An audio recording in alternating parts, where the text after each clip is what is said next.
Good afternoon, everybody. Please be seated.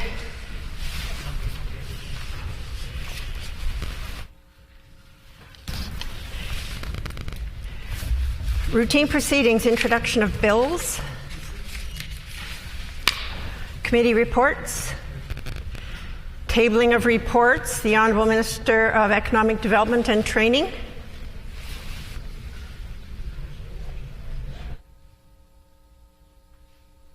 Is there a report to be tabled from the Honourable Minister of Economic Development and Training? If not, I'll move on. Ministerial statements. Member statements. The Honourable Member for Assiniboia.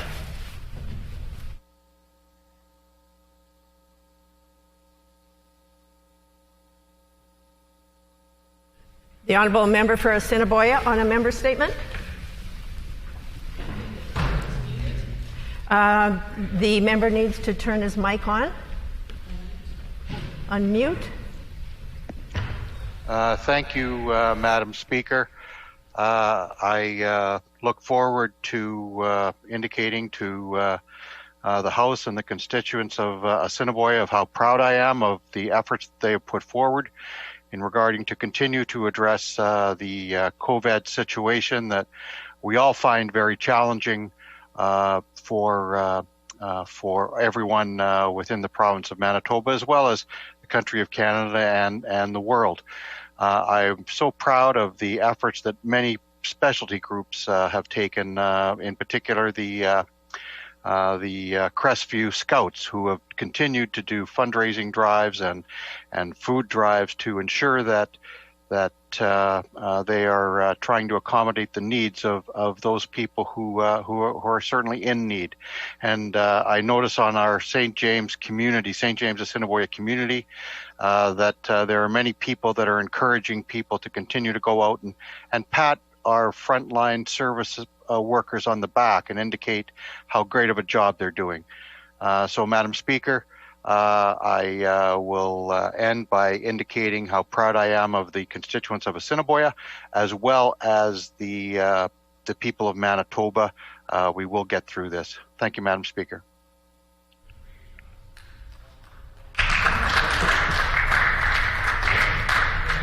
The Honourable Member for Kiiwetinoong.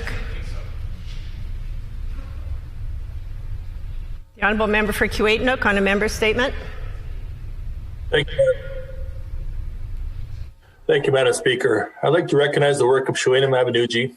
Shawena Mabinuji works in collaboration with the leadership of the Southeast Tribal Council First Nations and Southeast Child and Family Services to provide culturally appropriate placements for children in care in the 8 First Nations that they serve.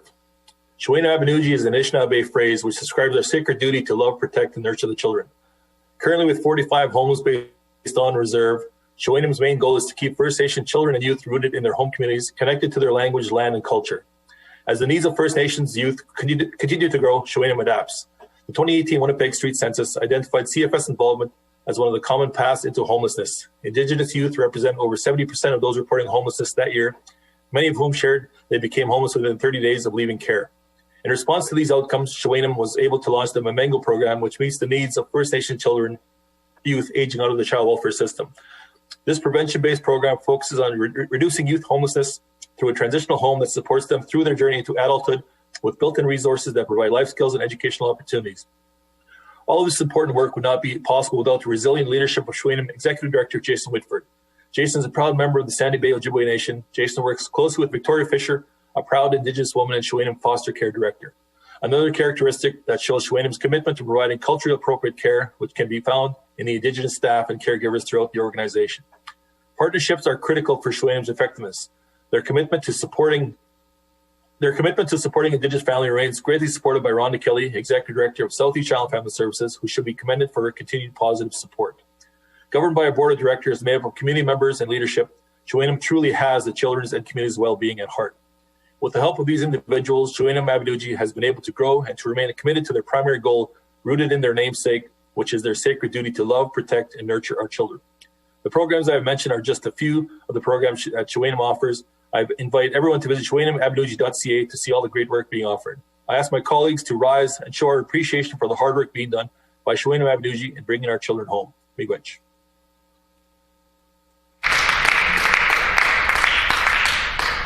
The Honourable Member for Waverley.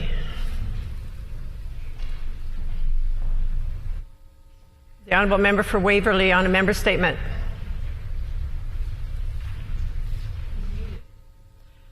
Could the member please... Madam Speaker, I have no member statement for today. The Honourable Member for St. John's. Which, Madam Speaker, one day history will show a premier missing in action and of blame, a premier whose austerity measures left a healthcare system vulnerable and unable to fully respond with enough nurses, healthcare practitioners' ICU beds, testing sites, contract tracers, and PPE, predominantly impacting on women, Madam Speaker. The record will show that while women are disproportionately impacted by COVID-19, the Premier simply didn't care. Women are more likely to be working in high-risk frontline jobs like healthcare, teachers, caregivers, or essential service workers, or that women still bear the brunt of yesteryear gender roles like homeschooling, childcare, household management, and caring for aged loved ones, while pushing aside their own mental health, instead to focus on the emotional and mental well-being of our own families. Did the Premier lift up and protect women? No, Madam Speaker.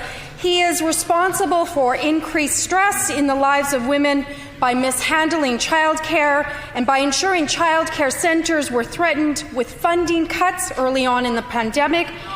And the Minister of Family's offer of Subway sandwiches to childcare centres just doesn't cut it, Madam Speaker. History will show that no additional supports for women's organizations came from the Minister of Status of Women. No additional supports for women entrepreneurs and women workers came from the Finance Minister. They will find that while the Manitoba Institute for International Women's Rights called on the Premier to adopt a gender-based analysis in decision-making, the Premier has not ever once offered a commitment to a she-recovery plan. Madam Speaker, Manitobans deserve better than this Premier and his cabinet. Miigwech. The Honourable Member for Order. The Honourable Member for Riding Mountain. Thank you, Madam Speaker. A love affair with each other and music that began in the mid-1960s continues on today. Bill and Sue-Ann Hillman were married on August 29, 1966, beginning their lifelong love for each other and the opportunity to enjoy their passion for music together. At the age of 2, her mother pressed Sue-Ann Choi into the arms of a neighbor fleeing to Hong Kong from the oppression of the communist government in China. Even after her mother Jade managed to join her in Hong Kong, it would be 8 more confusing years until the family, including her father Sue, could be reunited in Canada. The family made their way to Newdale, Manitoba, where Sue-Ann eventually went to school and worked at the family-owned Paris Cafe. At the age of 15, she fell in love with a Strathclair boy and musician, Bill Hillman, and they married when she turned 18. Both attended Brandon University and performed nightly in Brandon night spots to earn enough money to earn 5 university degrees and become high school teachers. Bill taught in Strathclair for 30 years. Together with Barry Foreman of Rivers, the Hillmans formed the Western Union, performing at area dances, touring Western Canada, the United States, and England during the summer, and recording albums in the early 1970s. In total, the couple cut 12 albums of original music and were featured regularly on CBC television. The Hillmans also found the time to raise 3 children, Jayon, Robin, and China Lee, who are all actively involved in music. Madam Speaker, on behalf of all Manitobans, I want to recognize Bill and Sue-Ann Hillman for their 54 years of marriage and their contribution to the vibrant music industry in Manitoba over the past 6 decades. Thank you.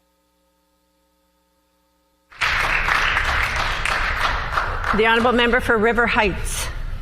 Madam Speaker, being homeless in winter is preventable. There is a solution. Organize like Medicine Hat and get the job done. Another option is to rent empty hotel space for people to stay. This would need help with addictions, mental illness, security, and getting people back on their feet. With leadership, it can be done. More than half of people experiencing homelessness were in the care of Child and Family Services as children. NDP and PC governments took away monies in trust for these children. Instead of funds being where when they aged out of care, there was nothing. Can you imagine being sent to a homeless shelter as a present on your 18th birthday? Money stolen from children in CFS care should be returned. Many would no longer be homeless. NDP and PC governments have undervalued public health. Lead exposure in early childhood is a risk factor for homelessness. Children must be screened early in life to prevent health and social issues resulting from lead poisoning. Helping our friends on the street experiencing homelessness is possible. In England, a survey last autumn found 4,300 people sleeping rough. March 26th, after COVID arrived, Britain's government told local authorities to move homeless people into appropriate accommodation by the end of the week. The official target, ending rough sleeping by 2024, shifted in the blink of an eye to a goal of 3 days. By April 10th, more than 1,000 homeless in London were in hotel rooms.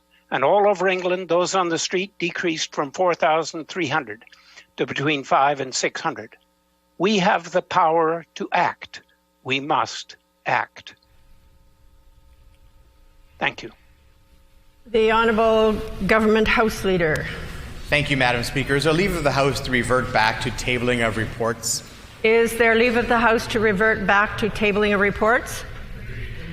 Leave has been granted. The Honourable Minister of Economic Development and Training. Thank you, Madam Speaker. It's my pleasure to table Communities Economic Development Fund second quarter financial statements for 2020-2021. Oral questions. The Honourable Leader of the Official Opposition. Madam Speaker. Absurd and outrageous. That's what some everyday Manitobans are already saying about the Premier's call for volunteers today. And I would just say, things are going pretty badly for you when Manitobans are mad at you for asking them to volunteer. Right. Again, asking Manitobans to volunteer, it sounds like a good thing when you first hear about it, until you remember that the person asking you to volunteer is the same guy who fired everybody. That's right. This is a Premier who laid off 10,000 people during the first wave of the pandemic. This is a Premier who cut 500 nursing positions. Again, after all those thousands of Manitobans pushed out of work, the Premier is now asking Manitobans to step up with free labor. We know we're not going to get through this pandemic on the cheap. Will the Premier just commit today to finally hiring some frontline healthcare workers?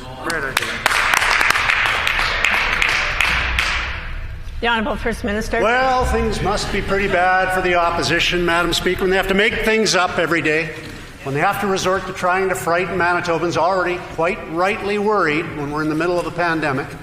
But then again, there's always, in every community project of any kind that I've ever participated in, Madam Speaker, and there have been a few, there's always somebody sitting over on the side, acting like they know everything, telling everybody else what to do, that never carried a board or put a nail in it, that never did any work, just an expert, that knows everything. Madam Speaker, the member doesn't know everything. For example, he doesn't know that we hired 1,300 nurses over the last year.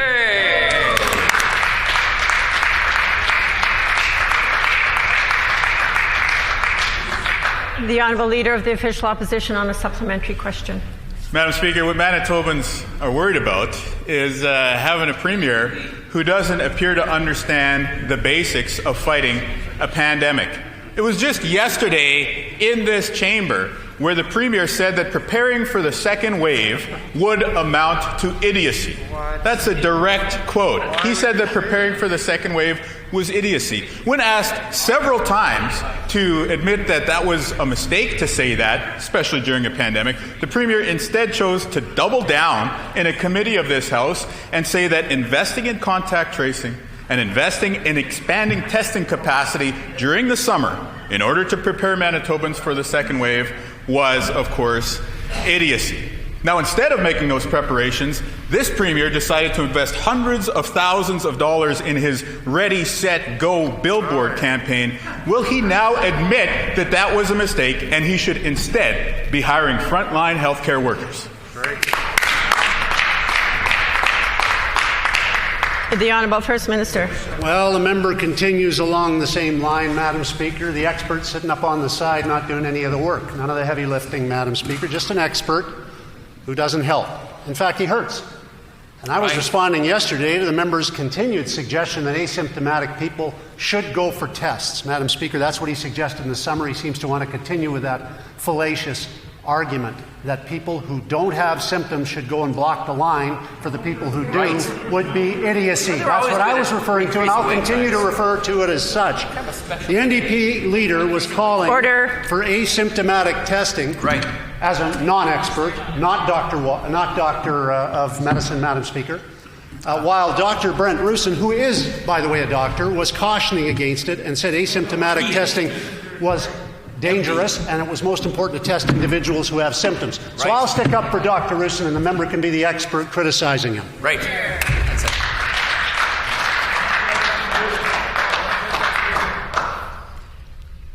The Honourable Leader of the Official Opposition on the final supplementary. Madam Speaker, there are more than 200 doctors who have signed an open letter to the Premier and this Health Minister saying that what they're doing so far isn't enough and they need to dramatically increase the scale of their investments and their interventions. The Premier and this Health Minister, they always want to compare Manitoba to the worst jurisdictions out there when it comes to COVID and say that, oh, it was unavoidable, we couldn't have done any better.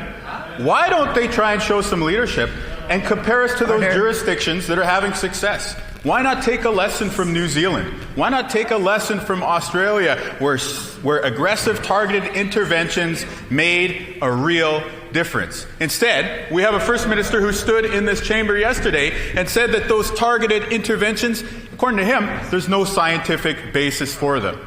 Well, I would refer back to the 200 doctors who suggest otherwise. Will the Premier listen to the science? Will he listen to the experts and invest in frontline healthcare so we can get through the pandemic? The Honourable First Minister. Thanks, Madam Speaker. Before COVID hit us, we were investing this year alone $648 million more in healthcare than the NDP ever did. Now, Madam Speaker, the member who stands in his place today is the imaginary expert self-appointed over on the side. He talks about listening to experts, appointed himself an expert in the summer and contradicted Dr. Brent Rusin, who is an expert. So when it comes to listening to experts, we'll listen to real experts, not the pretend fake experts.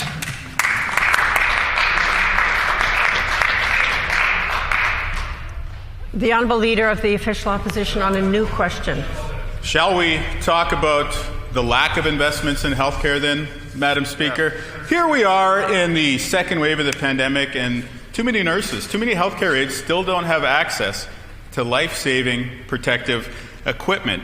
Too many frontline healthcare workers are still asking for reinforcements to join them at the bedside so that we could have adequate capacity in our hospitals. Now, of course, this government likes to claim that they're doing something on healthcare, but we see, according to Freedom of Information, that it's actually another thing. The funding letters that they send out to the health regions this year didn't have any new money in them, didn't say that there was increased funds to fight the pandemic. All that it said was keep your receipts. They have to keep their receipts every year, Madam Speaker. It sounds like this government did absolutely nothing to reward new and allocate new expenditures to help us get through the pandemic. When will this government stop trying to get through the pandemic on the cheap? And when will they provide resources for healthcare in Manitoba? The Honourable First Minister. Well, the member speaks about best practices and then demonstrates some of the worst practices in his conduct and his comments, Madam Speaker. He misrepresents the facts again. I will say this government's invested before COVID, Madam Speaker, $648 million budgeted this year, more than the NDP ever did for health care. The difference is we listen to the experts when we target the money to achieve better outcomes. And that's what we're focused on doing now, and that's what we'll continue to focus on. When the member disparages our frontline people, our advisors, and he does that again today, I tell him he's wrong. Investments are being made, and they're being made in a focused way. Our testing has quadrupled over the last 2 months, Madam Speaker. Our procurement has us having 6 months of available in almost every category and more than a year in many other categories of supplies. When that was a significant issue some months ago, it is not now. ICU planning, Madam Speaker, has proceeded through the summer, as has every aspect of planning and preparedness, led by real health experts, Madam Speaker, who are part of Team Manitoba, and I encourage the member to get on board with the team.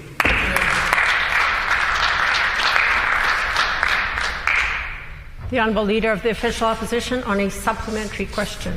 You know, that government press release that said they only reactivated the incident command structure yesterday seems to contradict, in a very direct way, any of the bluster that we hear from the Premier today.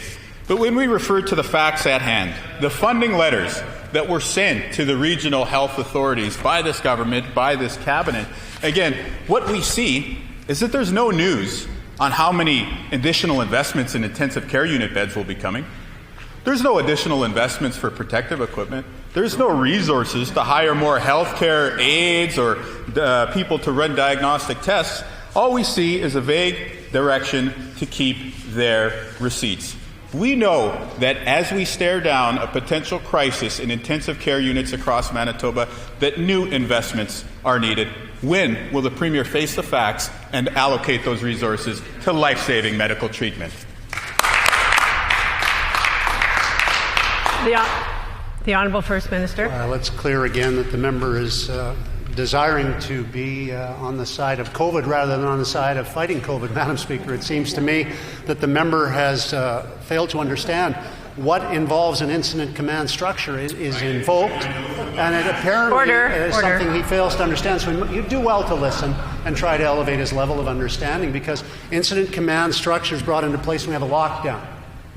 And they were, and they are again, but we didn't have a lockdown for 6 months. Instead, we had a Provincial Respiratory Virus Steering Committee comprised of many of the same people who proceeded to work very, very hard all summer on preparatory work on testing, bringing it up, procurement, activating it, ICU planning, achieving major progress in every respect in planning throughout the entire summer. Right. Madam Speaker, the member fails to understand the basics of the organizational structure of the response and can't even get a 3-word slogan properly recreated in this House. It's called Ready, Safe, Grow, and it's the safety the member ignores as he makes his comments, Madam Speaker. He endangers Manitoba's efforts.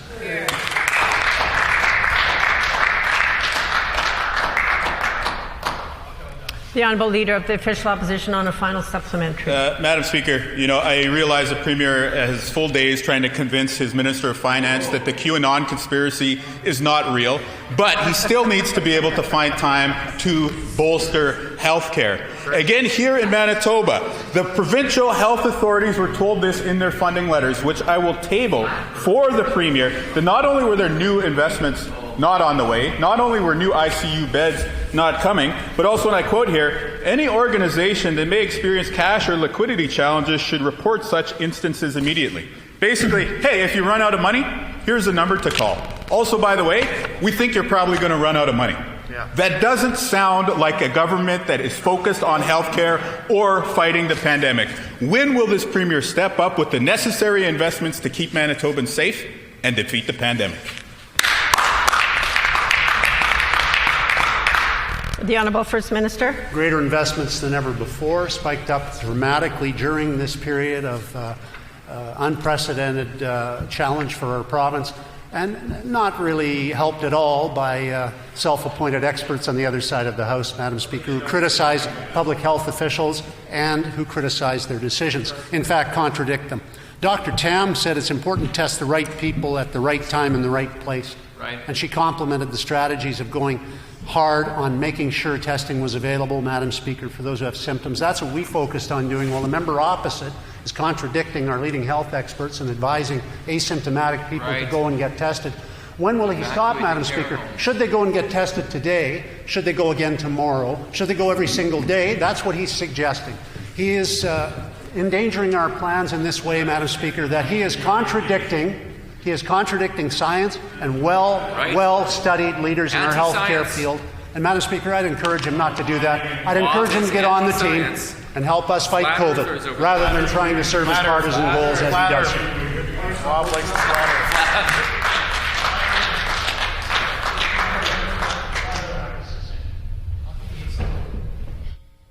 The Honourable Member for Union Station. Madam Speaker, personal care homes don't have what they need to provide safety to staff and residents. That's what staff are saying, and that's what families are saying. The Palliser government should have laid out a comprehensive and funded plan months ago for these facilities to increase staffing and personal protective equipment. Instead, their message is, keep your receipts. That's not a plan for government, for what government will actually pay for. Our personal care homes have no certainty that they will be paid back for what they actually need. That's not leadership. Why is the minister nickel and diming personal care homes in the midst of a pandemic?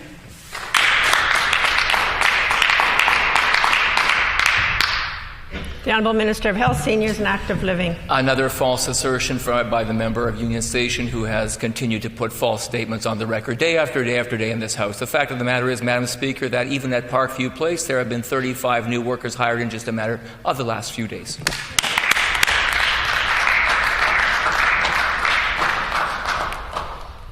The Honourable Member for Union Station on a supplementary question. That's still almost 30 workers short of what the WRHA has indicated they need at Parkview, but that's fine. Thank you for that update. Madam Speaker, I'll table the Palliser government's directives in correspondence with personal care homes. Months into the pandemic, the government was still considering how it might provide financial relief to overwhelmed PCHs. Their message, send us your receipts and we'll settle up with you at a later date. That is a complete failure. Government should have directed staffing, should have demanded appropriate personal protective equipment, and it should have communicated the amounts of additional funding up front before the second wave. It's a complete collapse of leadership. Why didn't the minister have a comprehensive, funded plans for personal care homes this summer?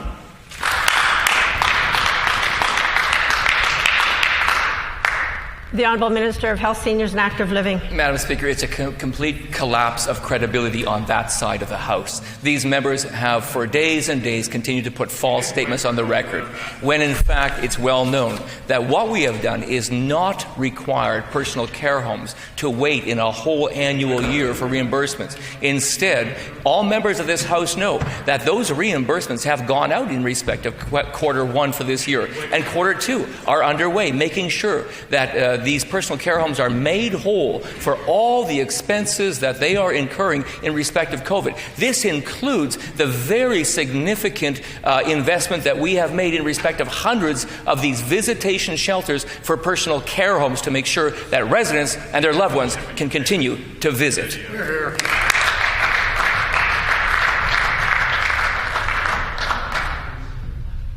The Honourable Member for Union Station on a final supplementary. Madam Speaker, medical researchers have found that decisive action, coordinated central planning, and funded initiatives were critical to saving lives in personal care homes in other jurisdictions affected by COVID-19. But on the eve of the second wave here in Manitoba, the minister's message to long-term care in this province was keep your receipts, and we'll consider how to settle up in the future. We are 8 months into this pandemic, and too many personal care homes are falling apart. Why didn't the minister reinforce our personal care homes when he had a chance?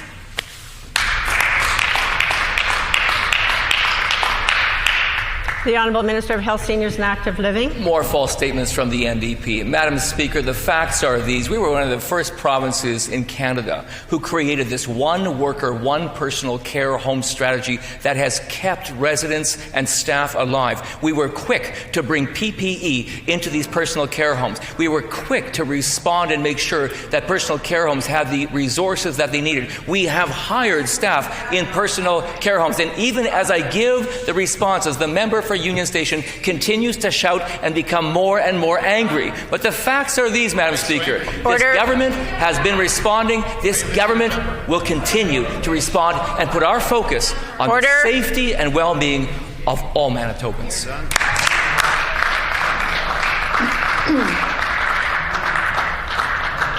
The Honourable Member for Notre Dame. Thank you, Madam Speaker.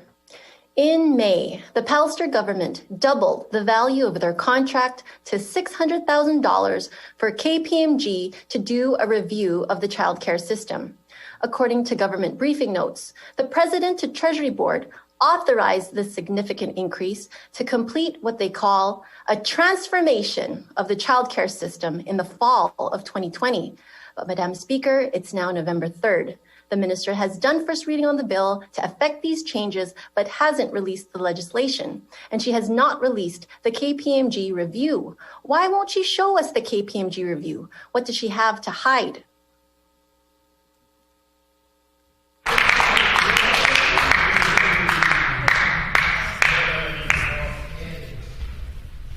The Honourable Minister of Families. Thank you very much, Madam Speaker. Very, very scary. I think Halloween is over, Madam Speaker, but I will tell you that the reason that there is a need for major transformation within the childcare sector, Madam Speaker, is because of the previous NDP government having neglected the childcare sector for 17 years, Madam Speaker. We have been listening to parents. We've been listening to those in the childcare sector. We know that change needs to take place. That's why we're moving forward with those changes. We'll continue to work with parents, with those in the childcare sector, to make sure where they failed, we get it right.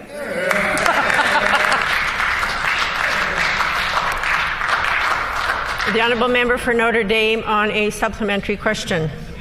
Thank you, Madam Speaker. KPMG has led the Pallister government's austerity agenda.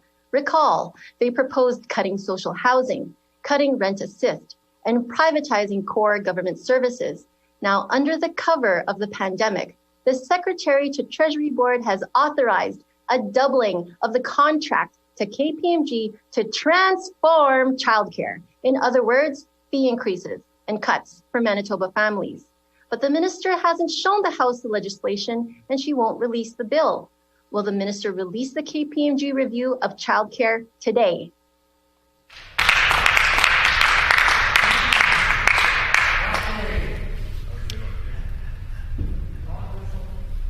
The Honourable Minister of Families. Well, thank you very much, Madam Speaker. And certainly this is all about why we need transformation in the childcare sector in Manitoba. Again, it was 17 years of her previous NDP government that neglected the sector, causing huge long wait lists, Madam Speaker. That is not the direction that Manitobans have asked us to go in. That's why we will transform childcare in Manitoba to make sure that childcare is there for Manitoba families when they need it.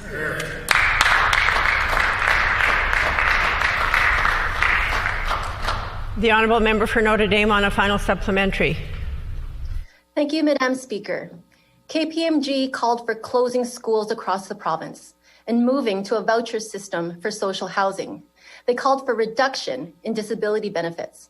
They recommended, and this government accepted, cuts of tens of millions of dollars in supports for students. And now the Secretary to Treasury Board doubled their funding to transform childcare, including increased fees and cuts for families. Why won't she let families see the KPMG childcare review? What does she have to hide?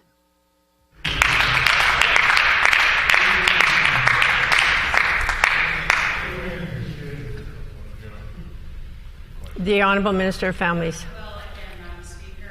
The litany of false accusations just put on the record by that member, Madam Speaker. I don't know where to begin, but what I will say, Madam Speaker, when it comes to childcare in Manitoba, we need to ensure that we have a system that is there for Manitoba families when they need it. That's why over the course of the next number of months, we will be working with the childcare sector. We'll be working with parents to see what kind of childcare they need and want and deserve for their children, and we'll make sure that that system is there for them when they need it, Madam Speaker.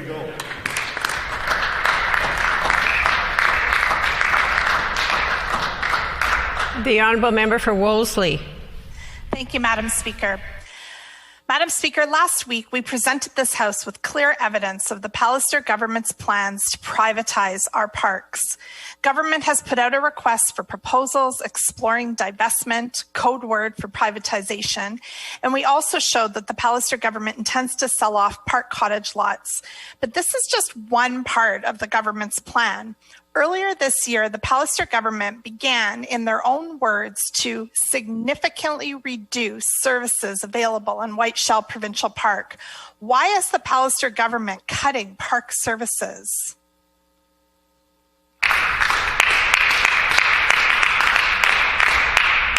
The Honourable Minister of Conservation and Climate. Thank you, Madam Speaker. It always gives me pleasure to speak about our beautiful parks that we have here in this wonderful province.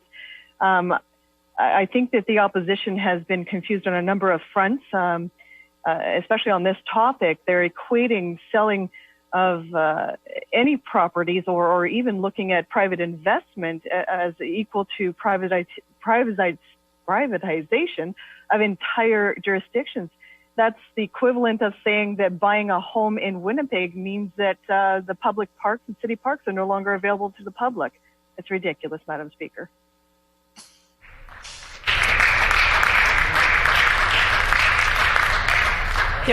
Order. The Honourable Member for Wolseley on a supplementary question.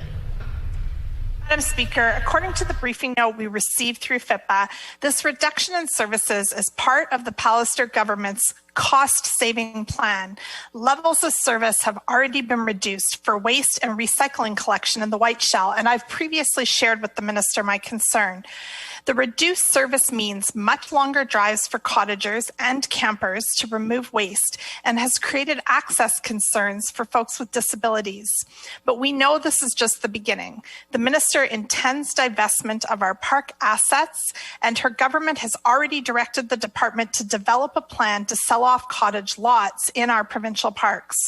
Why is the Minister reducing services and selling off parkland?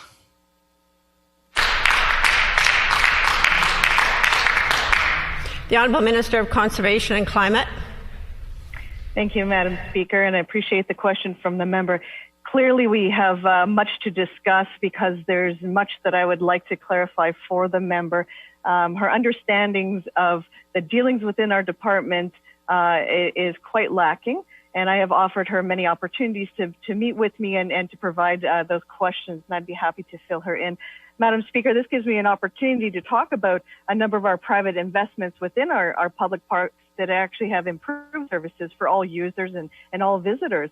For example, we have Assisipi Park, the ski and mountain bike facilities, and additional camping opportunities that is a private investment and run. We have Birds Hill Park and a folk festival investment in additional facilities that has really improved the experience of all visitors to the area.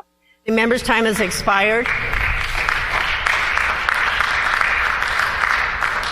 The Honourable Member for Wolseley on a final supplementary. Thank you, Madam Speaker. Perhaps the Minister does not understand that QP is an excellent opportunity to actually answer some of these questions, which I'm still waiting for answers to most of what I've asked over the last 2 weeks. Our parks should not be for sale, yet the Minister has put parks under review, exploring selling off assets and making plans to sell off cottage lots. And now the Minister is reducing service levels in provincial parks, such as the Whiteshell. Perhaps the Minister doesn't understand, but provincial parks are not profit machines. They are generational investments for the good of all Manitobans. Will she back off her plans to cut and privatize our provincial parks?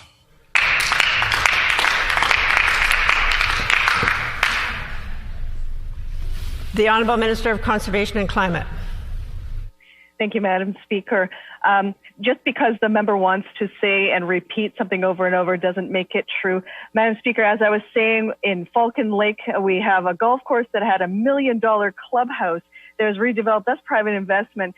And I will note that as I'm listing a lot of this private investment and privately run facilities and activities for all park users, a lot of these initiatives happened under her own NDP government. Why now are they afraid of private investments?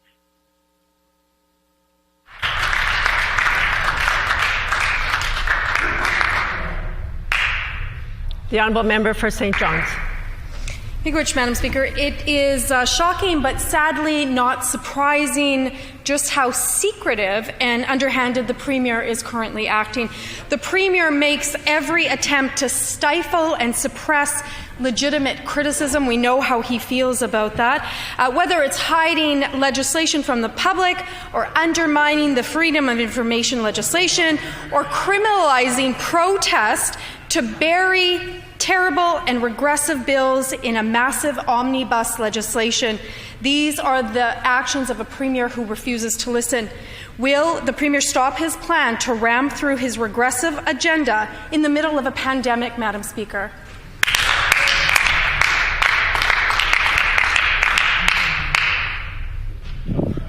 The Honourable First Minister. I remember watching with some amazement some video that the member posted of herself standing with blockaders on a rail line in Atlantic Canada. I expect the protest was not demonstrating social distancing, neither was she. This was to blockade supplies getting along main rail lines to northern communities and places in Manitoba and elsewhere. I remember the member doing that. I remember thinking, I wonder if the taxpayer paid for that. Maybe the member would like to respond to that.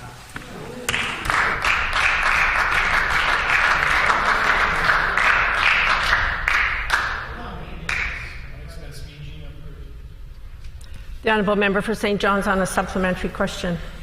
Well, Madam Speaker, it's becoming more and more clear just how desperate the Premier is and how he's using the cover of a pandemic to push through a regressive agenda that he refuses to reveal to Manitobans. We know he tried ramming through legislation last April when Manitoba was caught up in the first wave of COVID-19 to raise hydro rates and undermine families. And now he's doing it again, Madam Speaker. He's abusing every democratic norm to force through hydro rates just when the pandemic is rising yet again. The Premier needs to stop. Will he stop his plans to ram through his regressive agenda in the middle of the worst pandemic Manitoba has arguably ever seen? Thank you.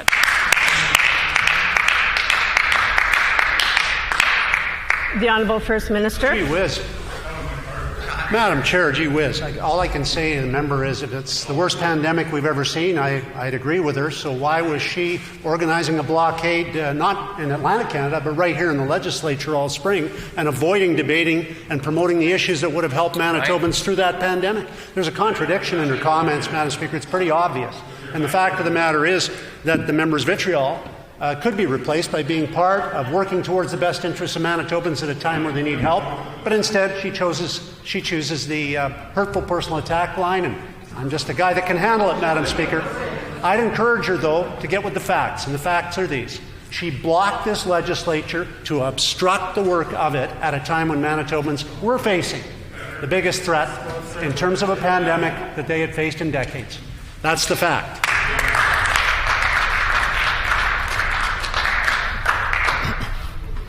The Honourable Member for St. John's on a final supplementary. Speaker, suppressing protest and refusing to reveal the content of legislation will radically change education, childcare and justice for Manitobans, raising Manitoba hydro rates for regular families, all of this in the middle of a pandemic. That is what the Premier is doing. That's the mark of a Premier who thinks there is one set of rules for himself and one for everybody else. Manitobans want leaders to be fully focused on fighting the pandemic. But this Premier clearly has other priorities, Madam Speaker. It's just egregious and wrong. Will the Premier stop his plans to ram through his agenda in the middle of a global pandemic?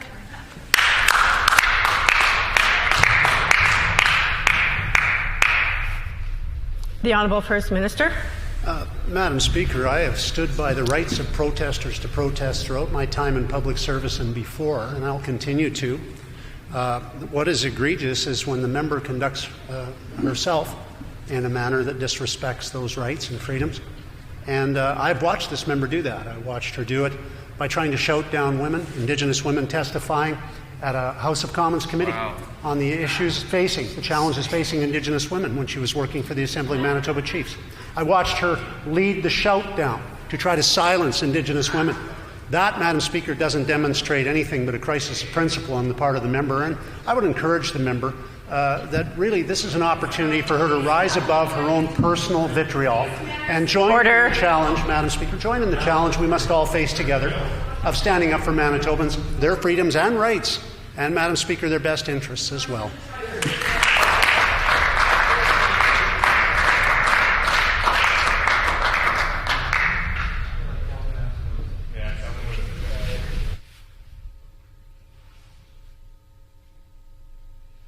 The Honourable Member for St. Boniface. Thank you, Madam Speaker. Once again today, the Premier has claimed his government is powerless to deal with COVID. In a press conference, he said, quote, "All we can do is our absolute best to react and prepare to react." But what does the government's own Office of Disaster Management say? I table it. It talks about prevention. It talks about preparedness. Now, while First Nations chiefs have done an outstanding job of keeping their communities safe, this Premier's recklessness and incompetence has exposed them to pandemic. Will the Premier actually step up and commit to resources personnel to ensure that Manitoba First Nations get all the support they need to save lives, or will he do what the federal Conservatives did in H1N1 and send body bags? The Honourable First Minister. Well, that's a nice piece of evidence, Madam Speaker, that the member cares not a whit about First Nations people, but rather is trying to frighten the hell out of them. And, Madam Speaker, that's so sad and so disappointing. I have a call with the Prime Minister this afternoon to reiterate our concerns. One of them is about the resources we need to get rapid testing in greater numbers to northern communities. We've already advanced as much as we could to northern communities. More, I hope, will be coming in short order, but I would just encourage the member. These are horrible memories for Indigenous people. It's true. They're horrible memories for all of us who care about Indigenous people in northern communities. I don't think trying to score political points using body bags as a reference point is a very smart thing to do or a fair thing to do in this House.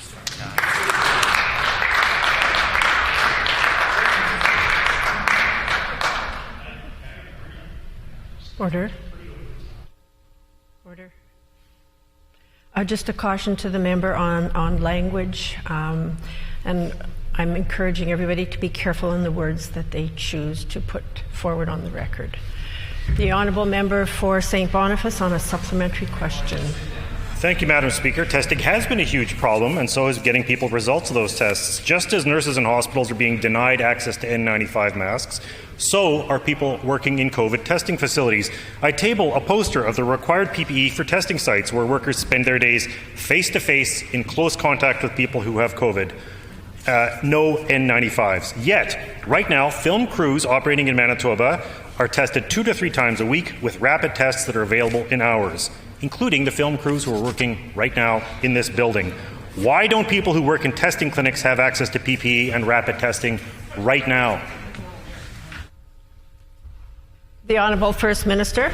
Again, Madam Speaker, sadly, when there are genuine fears out there, the member introduces phony fear to the mix for some undefinable reason.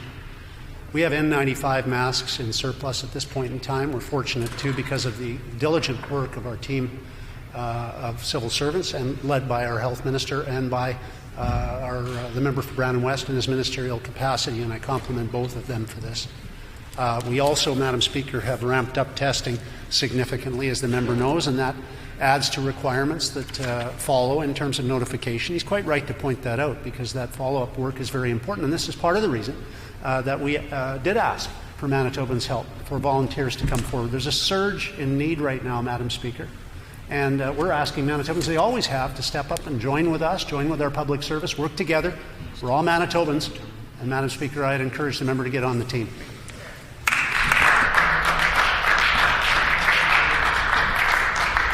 The Honourable Member for River Heights. Madam Speaker, it is cold and life-threatening to be homeless in Winnipeg in winter, especially during the COVID pandemic. Special allowance money unjustly taken from children in care by the province has made it worse. More than half of those experiencing homelessness today were children in care. Instead of sending children to homeless shelters when they age out of care, the province should return the money stolen from these children. When will the government return the money to these children so that fewer will be homeless? And when will the government act to provide hotel rooms for those experiencing homelessness so they don't have to sleep where they are at greater risk of COVID-19. The Honourable Minister of Families.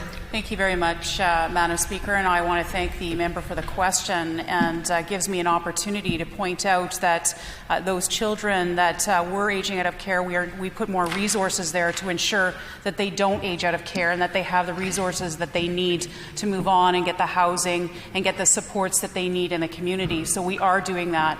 With respect to the other incident or the other issue that the member mentioned in terms of the Children's Special Allowance, Madam Speaker, it was the practice of the previous NDP government that put that into place, and we have ended that practice to ensure that children in care get the resources that they need in order to get them back with their families, reunited with their families, and to be able to stay with their families, Madam Speaker. That's the important thing here.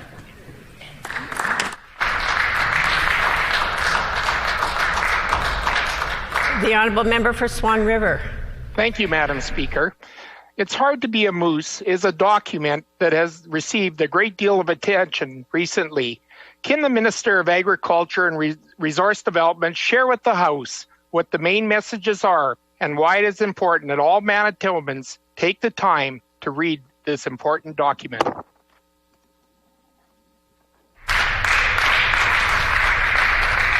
The Honourable Minister of Agriculture and Resource Development. Thank you, Madam Speaker, and I thank the member from Swan River for asking that question. And I appreciate his passion for the moose population, and I certainly appreciate and acknowledge his knowledge of the Duck Mountains and Porcupine Mountain area. He has got a vast knowledge of that. There's critical threats to the moose populations right now, everything from parasites to predation, changing landscape, climate change, and of course, illegal harvest. And with this, we've published a brochure that's called Moose, Hard to Be a Moose in a Changing World. And I'd encourage everyone to have a look at that short document. It's really very explanatory. Madam Speaker, it's important to realize we only have one moose population and we need one plan for the moose.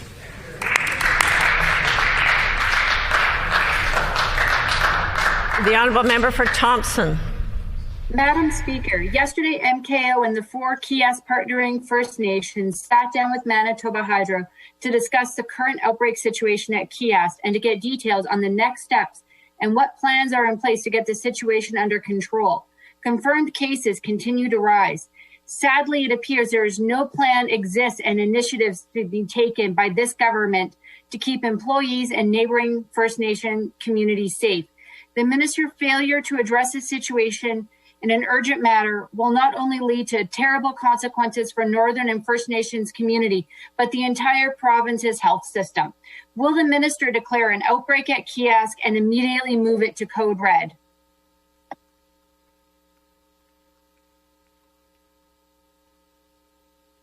The Honourable Minister of Crown Services. Madam Speaker, and again, the health and safety of the Kiosk employees and the surrounding communities has been and will continue to be our number one concern, Madam Speaker. Madam Speaker, Manitoba Hydro continues to work closely with senior public health officials to ensure we get it right, and that's why, I'm not sure what call the member from Thompson is on, but that's why effective today, Kiosk is in Code Red.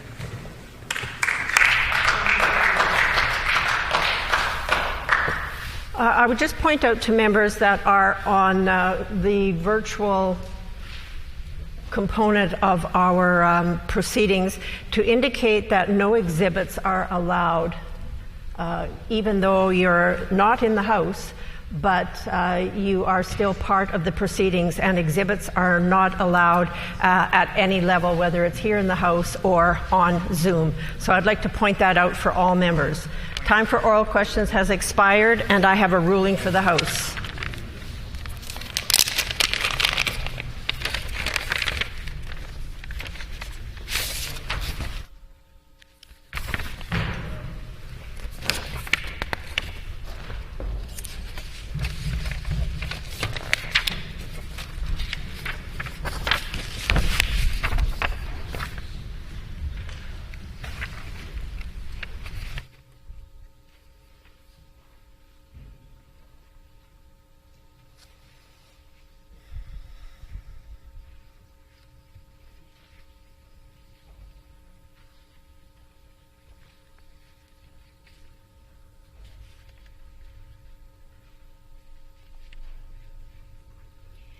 On March 2020, the Honourable Official Opposition House Leader raised a matter of privilege regarding the lack of access to the government's education review and report and claimed that this impacted the ability of the member to perform duties of reviewing government legislation and communicating information to constituents.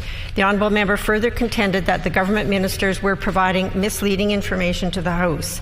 At the conclusion of the remarks, the Honourable Official Opposition House Leader moved, and I quote, that this matter be moved to an all-party committee for consideration, end quote. The Honourable Government House Leader and the Honourable Member for River Heights also spoke to the matter of privilege, which was then taken under advisement. I thank all Honourable Members for their advice to the Chair. There are two conditions that must be satisfied in order for the matter raised to be ruled in order as a prima facie case of privilege. First, was the issue raised at the earliest opportunity, and second, has sufficient evidence been provided to demonstrate that the privileges of the House have been breached in order to warrant putting the matter to the House.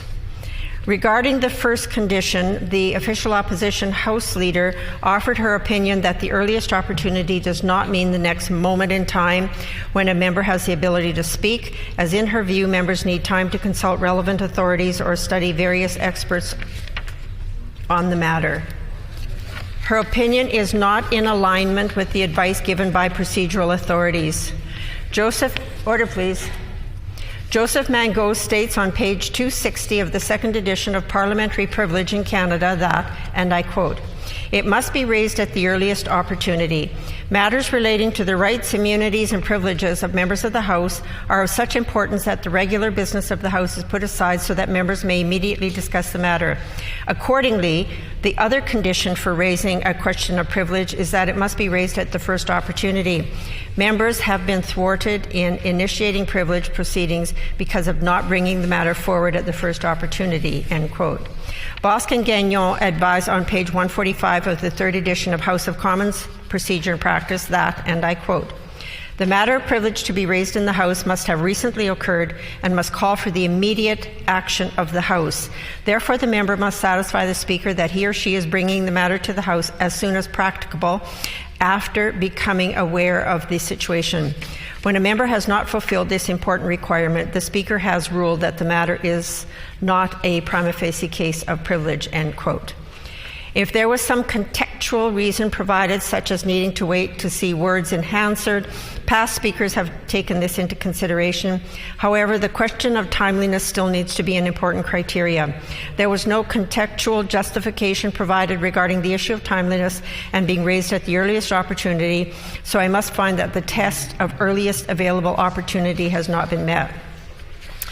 The Honourable Official Opposition House Leader also identified that in her view that the Premier and Ministers providing misleading information to the House, but as Joseph Mangot states on page 241 of Parliamentary Privilege in Canada, and I quote, to allege that a member has misled the House is a matter of order, not privilege, end quote. In addition, previous Manitoba speakers, including Speakers Walding, Phillips, Rocan, Daquet, Hicks, and Reid, have all ruled that in order to prove allegations that a member deliberately misled the House, it is necessary to prove that there was clear intent to mislead by knowingly making statements that would mislead.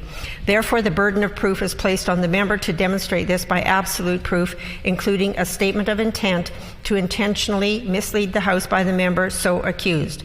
Showing that some facts are at variance is not providing proof of intent to mislead.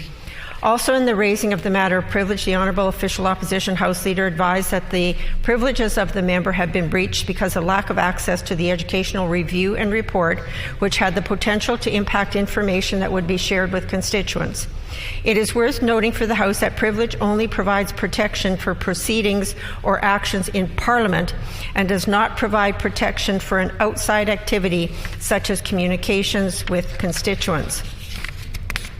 In assessing the comments made by the Honourable Official Opposition House Leader, the crux of the argument appears to be that the official opposition did not have access to an education review and report being prepared by the Department of Education. I would note for the House that at the time of the raising of the matter of privilege, the report had not been publicly released, and nor was there any official information advising that the review and report had even been completed and released. While the Honourable Member may wish to have a copy of the report, parliamentary privilege privilege cannot compel a review to be completed and reported on and publicly released.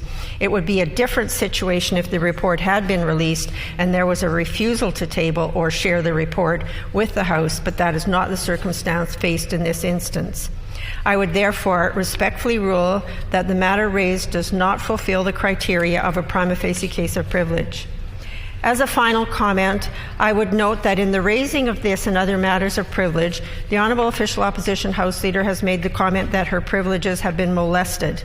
Although there is a heading in House of Commons Procedure and Practice that reads, freedom from obstruction, interference, intimidation, and molestation, this refers to attempts to obstruct, impede, interfere, intimidate, or molest members in a physical sense. I would respectfully ask the honourable member to be mindful of this, as her use of the word is giving the impression that she has been improperly interfered with in a physical sense. I hope this will never happen to her or any honourable member, and I would ask that care is taken in the use of the word.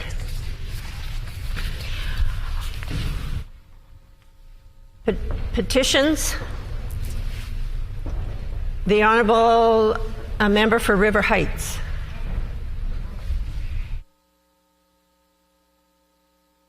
The member please unmute his mic. The honourable member for River Heights. Yeah, thank you. I won't be reading a petition today. Thanks. Does the member for Tyndall Park have a petition? Does the member for Tyndall Park have a petition? I've been indicated to that that is a no, so I will move then to grievances. Or are there any other petitions? I will move then to grievances. Orders of the day, government business. The Honourable Government House Leader. Yes, thank you, Madam Speaker. On House business, pursuant to Rule 33(7), I'm announcing that the private member's resolution to be considered on the next Tuesday at private member's business will be the one put forward by the honourable member for Selkirk. The title of the resolution is Inclusion of Sergeant Tommy Prince on the $5 bill. It has been announced that pursuant to Rule 33(7), it has been announced that the private member's resolution to be considered on the next Tuesday of private member's business will be one put forward by the honourable member for Selkirk. The title of the resolution is Inclusion of Sergeant Tommy Prince on the $5 bill. The Honourable Government House Leader. Thank you again, Madam Speaker. Could you please canvass the House for leave to alter the estimate sequence for today only, so that the Department of Economic Development and Training will be considered in room 254 instead of Executive Council from 4 p.m. till 5 p.m.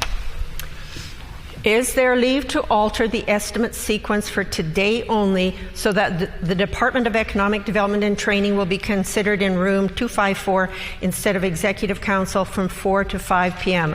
Agreed? Agreed, and so ordered. The Honourable Government House Leader. Thank you, Madam Speaker. Could you please resolve into Committee of Supply? The House will now resolve into Committee of Supply to consider estimates.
All right.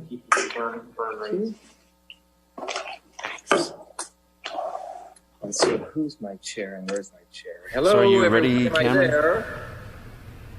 Minister, are you Mr. ready? Chair, it's Cameron here reporting for duty. Okay. Will the Committee of the Supply please come to order? This section of Committee of Supply will now resume consideration for the estimates for the Department of Health, Senior and Active Living. At this time, we invite opposition staff to enter the chamber. They're remoting it. And they're going to be remote, okay? And could the critic please introduce the staff? No, there's no need to. They're not going to be visually. Okay, sure. As previously agreed, questioning for the department will proceed in a global manner. The floor is now open for questions. The honourable member for Union Station. Thank you very much. I'd like to start off where we left off yesterday and ask just a few more questions around the area of personal protective equipment. So I'm wondering if the minister can inform us if he receives a daily dashboard that provides key information about the availability of resources in the health system, and does that dashboard include personal protective equipment?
The Honourable Minister. Mr. Chair. The Honourable Minister. Thank you, Mr. Chair. I'm happy to indicate to the member today that I believe that the question is on, is there robust reporting of PPE, of personal protective equipment levels? Yes, there is robust reporting. The member asked whether I am receiving daily reports on PPE. I would say that the system generates daily and ongoing and regular reports on inventory levels in all those areas, and not exclusive of PPE. These would be the same kind of inventory controls that would exist for things like our influenza vaccine and other things, pharmaceuticals, other products and resources within the system. So yes, on PPE, at an officials level, you would have eyes on those metrics on a daily basis. I would receive regular reports in my office. We have, of course, the Health Incident Command structure. And there in the logistics area of that response, you have those individuals who are charged with the responsibility of maintaining PPE. I would add as well that essentially what we are targeting in all of that management and coordinated capability is to maintain over a 90-day supply in each area. I'm pleased to say that we, because of hard work, careful planning, we have actually in some categories over 365 days of supply. And all of these are at levels of usage, as we talked yesterday, anecdotally about burn rate. So these are at current burn rates within the system. I also wanted to provide an update. Yesterday, we spoke about the demand modeling tool that we have also implemented here in Manitoba, which I believe will serve our jurisdiction well, not just for the pandemic, but it will well into the future. This PPE demand modeling tool is a complex based demand projection tool. It combines projected acuity levels, the epi modeling data, projected availability of both the PPE supplies to create a projected days on hand. So exactly like we talked about, a burn rate. So days on hand for each of the 9 areas of key PPE supply groupings. So this includes things like gloves, procedural masks, N95 masks, gowns, etc. This tool was acquired after connecting with Vancouver Coastal RHA and seeing a demo of the project that was of the product that was developed for them there. BC was seeing COVID patients early on in wave 1, was looking for a tool that would allow them to model demand and manage limited inventories of PPE. And I would just emphasize that, again, to the discussion yesterday, BC was indicating the same limited supplies of PPE as the entire global supply chain was showing incredible strain. So we worked in order to develop the initial version of this tool. The cost was approximately $250,000. It was funded at that time through the Transformation Management Office, and it has been a big success. We know that stakeholders from key clinical areas, programs, operations, and extended government procurement sector have spent hundreds of hours to make this a unique Manitoba solution. The tool has now also been expanded to other government departments such as families and justice, and government procurement staff also have access to the tool and are provided with a daily dashboard, as the member was inquiring about. This tool provides us with a daily dashboard update in respect of inventory received, validated, and in stock. And based on projected demand, it provides us with the days on hand for each of those major categories, allowing us to pivot and to plan as required if the days on hand are starting to trend below that 90 days on hand benchmark as the minimum. So I'm pleased to provide that information to all members of the legislature and indicate how this investment has allowed us to plan more coherently, has been able to keep Manitobans safer, and will continue to be a valuable tool throughout the government system, not just in this global pandemic, but in the years beyond. The honourable member for Union Station. I'd like to thank the Minister for that response, and also thank the Minister for his extended offer to provide, to share the information regarding this new PPE demand modeling tool and the data that it's generated. So thank you, Minister, for that. In your 2020 annual report, Vicky Kaminsky said that they had developed such a system in the 2019-2020 fiscal year for both the WRHA and as well the provincial service delivery organizations, designed to improve accountability. So I'm wondering and the minister, I think, did touch on a little bit of that, but I'm wondering in full if the minister can outline exactly what is included on that dashboard, each item that's included on that dashboard. When did that come into use? And would the minister be willing to provide access to all of the daily dashboards in this year, all of the daily dashboards this year? I agree that it would certainly improve accountability. And again, I'd like to repeat my thanks to the minister for extending that offer to share the PPE demand modeling tool and the data associated with them.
Mr. Chair? The Honourable Minister. Yes, thank you, Mr. Chair. So again, I'm not exactly sure the question that the member is asking.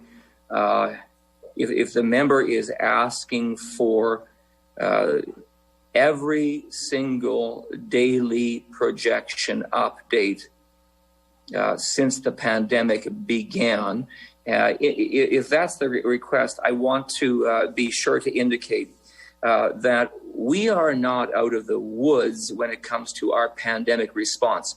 And I want to take this opportunity to thank all of the people in the Department of Health, Department of Central Services, at Shared Health, at each of the regional health authorities, at Public Health, all of those who form part of our health incident command structure, and previous to that formed part of our influenza response team.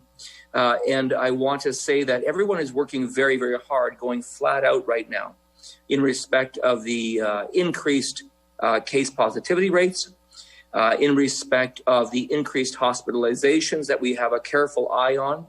They are working hard to be able to have the system ready to flex up should it be necessary to get that additional capacity. So I want to indicate that in that scenario, it's really important to balance the workload demands against the desire for information. I will provide the following, though, and hopefully this will be well received. The member did ask for a breakdown of each of the subcategories of what we measure in terms of projections and forecasting. And I can indicate to the member that this includes disposable gowns, eyewear protection frames, eyewear protection lenses, face shields, gloves in pairs, hand sanitizer by the milliliter, masks non-N95, N95 masks standard format, N95 masks small format, reusable gowns, and also half masks and half mask filters for N95s. I would like to also provide additional information on the same subject about what we're doing to create this Manitoba Emergency Response Warehouse. This was a subject of interest yesterday, and I can provide this update today and indicate that the procurement and supply chain is coordinating the development of this Manitoba Emergency Response Warehouse to create for Manitoba a first sustainable approach to stockpiling as part of our emergency preparedness. So COVID-19 highlighted the fact that there was in this province before this point no ability to stockpile for large-scale emergencies and public health crises. In other words, even after the 2003 SARS event, even after the 2009 H1N1 outbreak, even then, the former NDP government did not see fit to pass in policy the need to create a framework to store supplies that could be cycled through inventory, used and replenished at source to essentially prepare for worst-case scenarios and impacts on the system that were other than conventional. I am pleased to tell all my colleagues that we've authorized up to $400 million in pandemic supplies and equipment. $400 million. To date, $331.4 million has been committed. Materials Distribution Agency, otherwise known as MDA, is managing this inventory across multiple warehouses, including one warehouse configured to hold approximately 300,000 square feet of inventory. That's like 6 Costco's strung together and leased until 2023. And based on our calculations, as I said, we have almost a third of a year of N95 masks disposable in place, another 120 days on order. And I would suggest to all members that the establishment of Manitoba's Emergency Response Warehouse and the very significant work that has been done to improve in this province the ability to get the supplies, maintain supply levels, and distribute appropriately so that our frontline workers and patients in hospitals and acute care settings have the necessary protection to keep themselves safe is one of the great hallmarks of this government's significant response to the COVID-19 epidemic. We're very proud, and a huge shout out to all of those involved to get us to this elevated case of safety. The Honourable Minister's time is up. The Honourable Member for Union Station. Thank you, Minister, for that response. I can certainly appreciate how hard folks are working, essential workers, department staff across the board during this pandemic to make sure that information is being generated and provided. I certainly have a deep appreciation for that. So I would ask that if daily updates are not available for the year, then perhaps a sampling of per week updates. So, like I said, I understand that folks are working as hard as they possibly can throughout this pandemic for Manitobans. And so if daily isn't available, a sample per week would be great. So I would ask the minister if they can endeavor to provide that. That would be appreciated. So I'd like to ask about the update that we received recently in regards to the incident command structure. So it's my understanding that the health incident command structure was deactivated. It was turned off this summer in June, and it's now been reactivated. So I'm wondering if the minister can please outline what function does the health incident command structure play, or rather that it did play? So what function did the health incident command structure play when it was previously deactivated? And what were the triggers, what was the catalyst to put it back into action now?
Mr. Chair? Honourable Minister. Thank you. I'm happy to provide some information about the Health Incident Command Structure framework.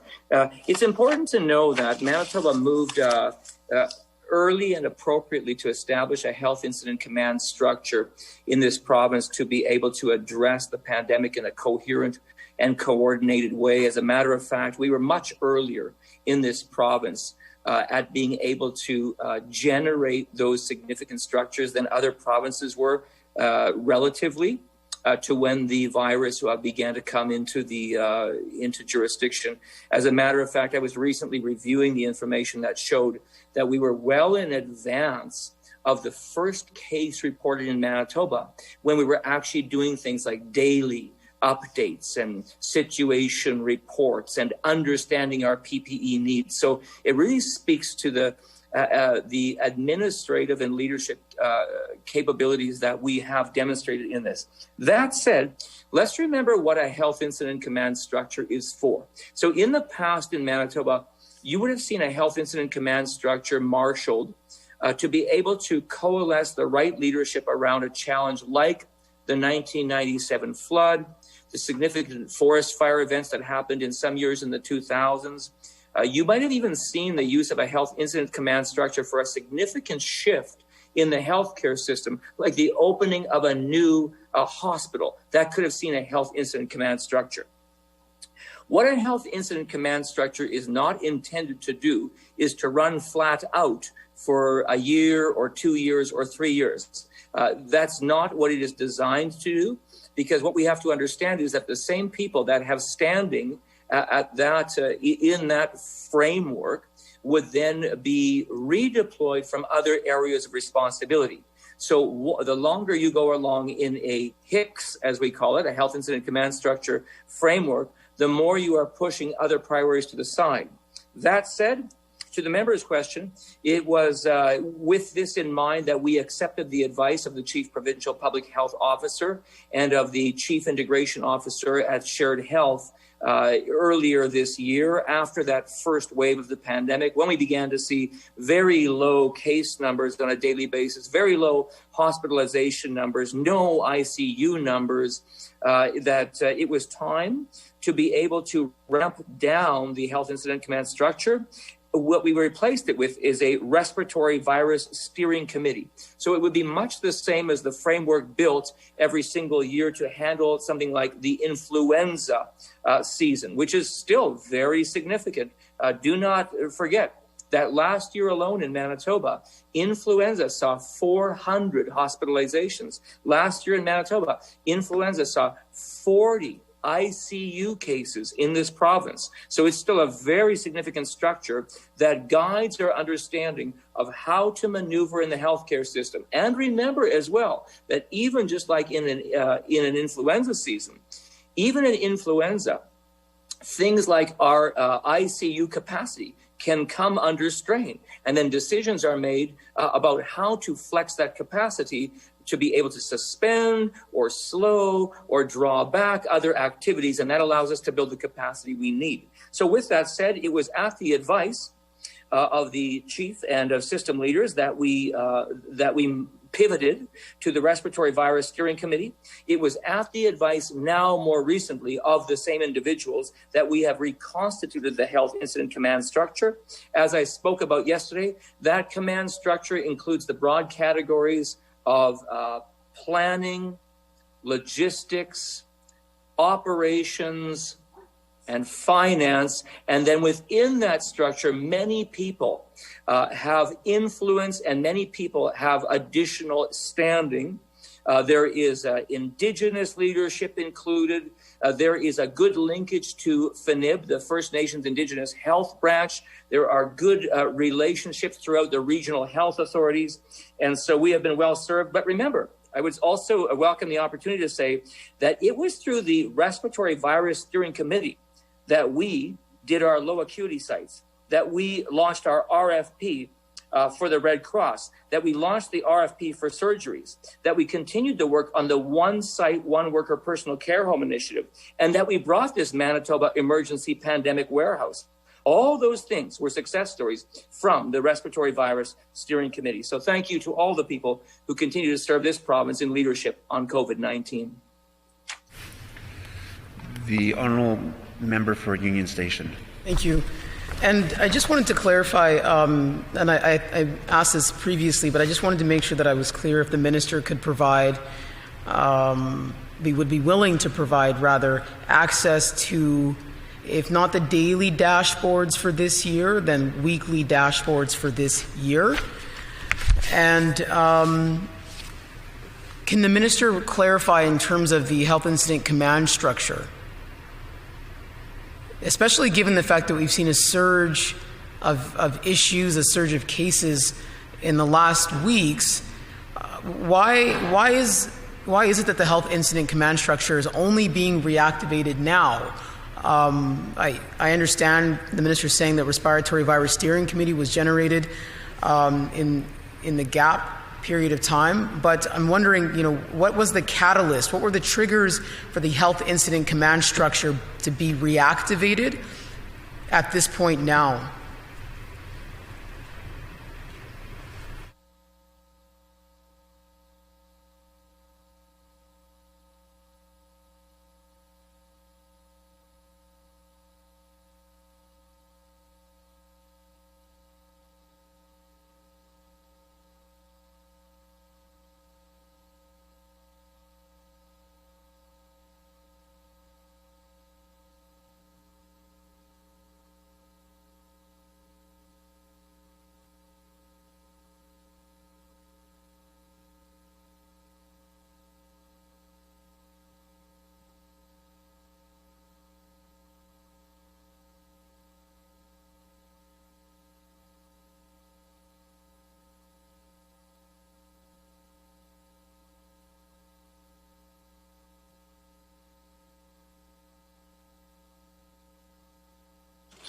To the members, last point, Mr. Sorry, Chair. Minister. I'll just have to indicate that you're speaking now. The Honourable Minister.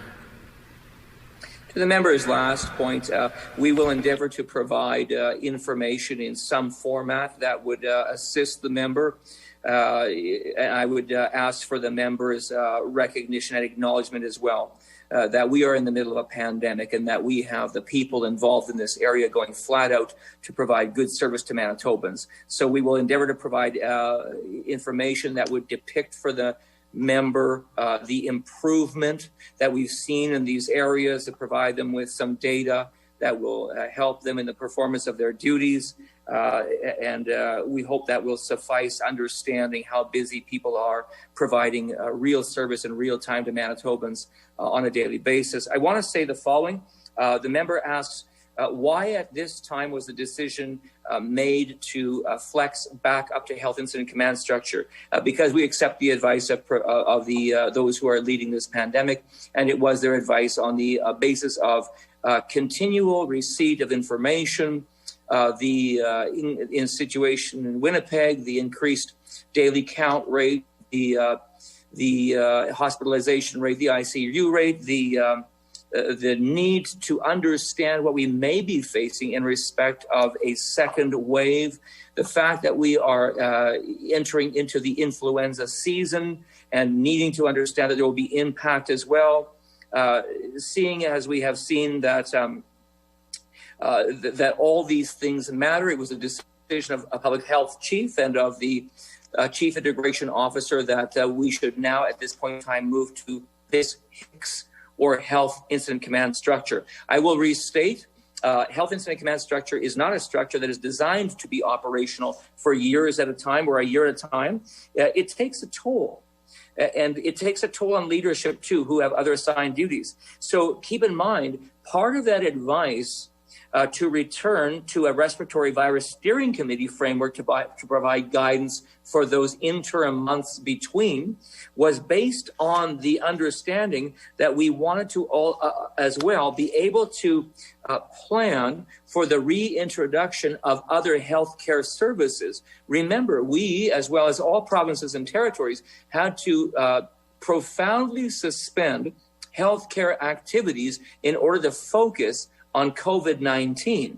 And so our intent to restart doctor's visits and surgeries and procedures and diagnostics and other laboratory work and oncology treatments, all of this hinged on our ability to be able to release system leaders to the work to guide that. So I would also say, reflect on the fact that when it came to the Prairie Mountain Health significant increase in counts And that very first move that we made to elevate their risk level to orange and to respond, or equivalent of orange, and then to respond, we did that when we weren't in health incident command structure. We did that through a respiratory virus steering committee.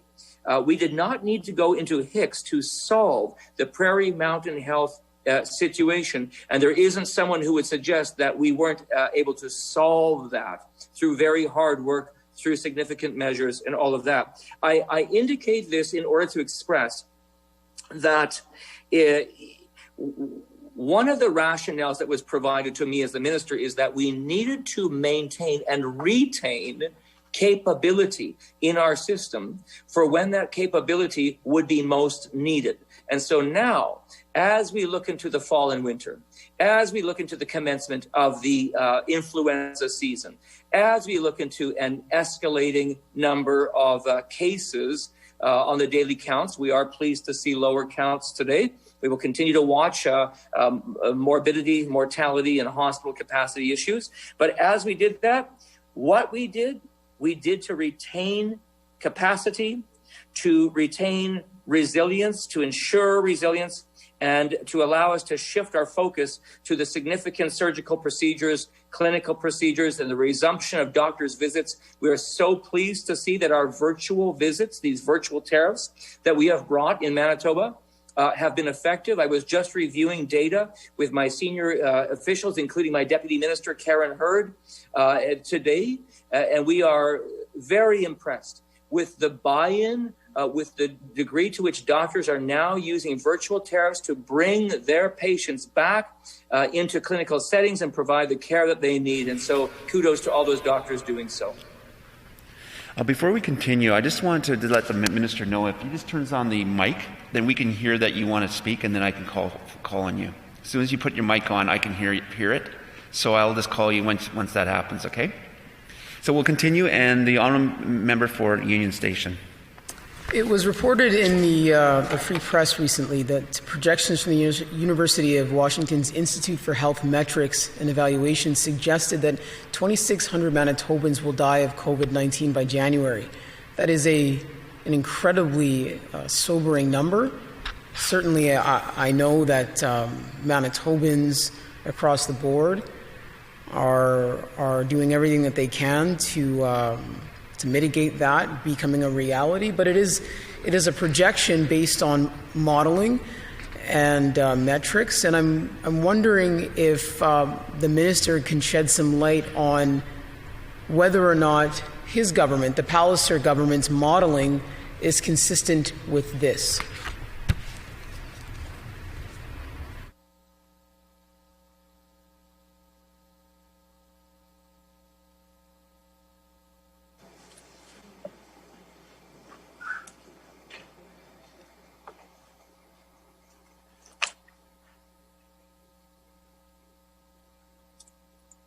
Mr. Chair. I can hear you. The Honourable Minister.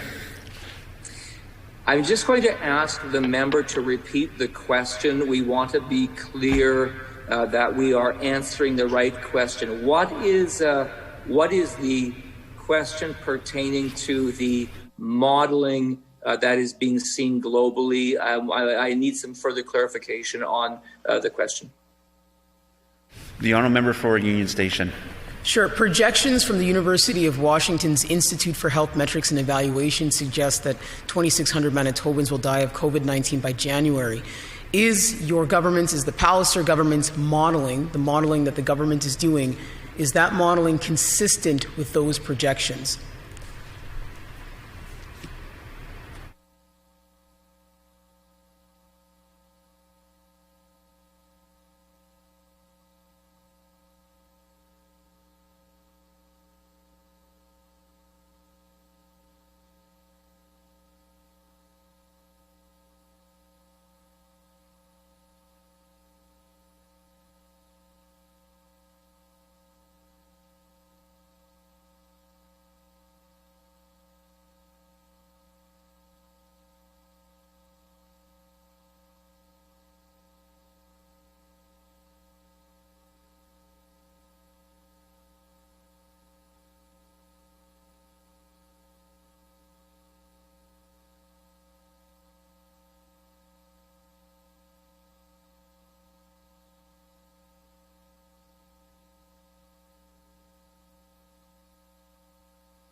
The Honourable Minister.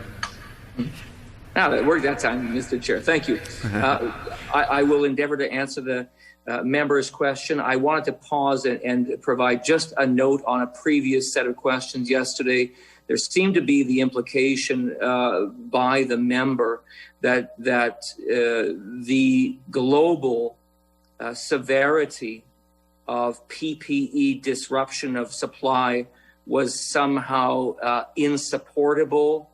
I'm quoting from a news release March the 3rd by the World Health Organization that is entitled "Shortage of Personal Protective Equipment Endangers Health Workers Worldwide." And the first sentence says, "The World Health Organization has warned that severe and mounting disruption to the global supply of PPE caused by rising demand, panic buying, hoarding, and misuse is putting lives at risk from the new coronavirus and other infectious diseases." Wanted to make sure that I had put that on the record.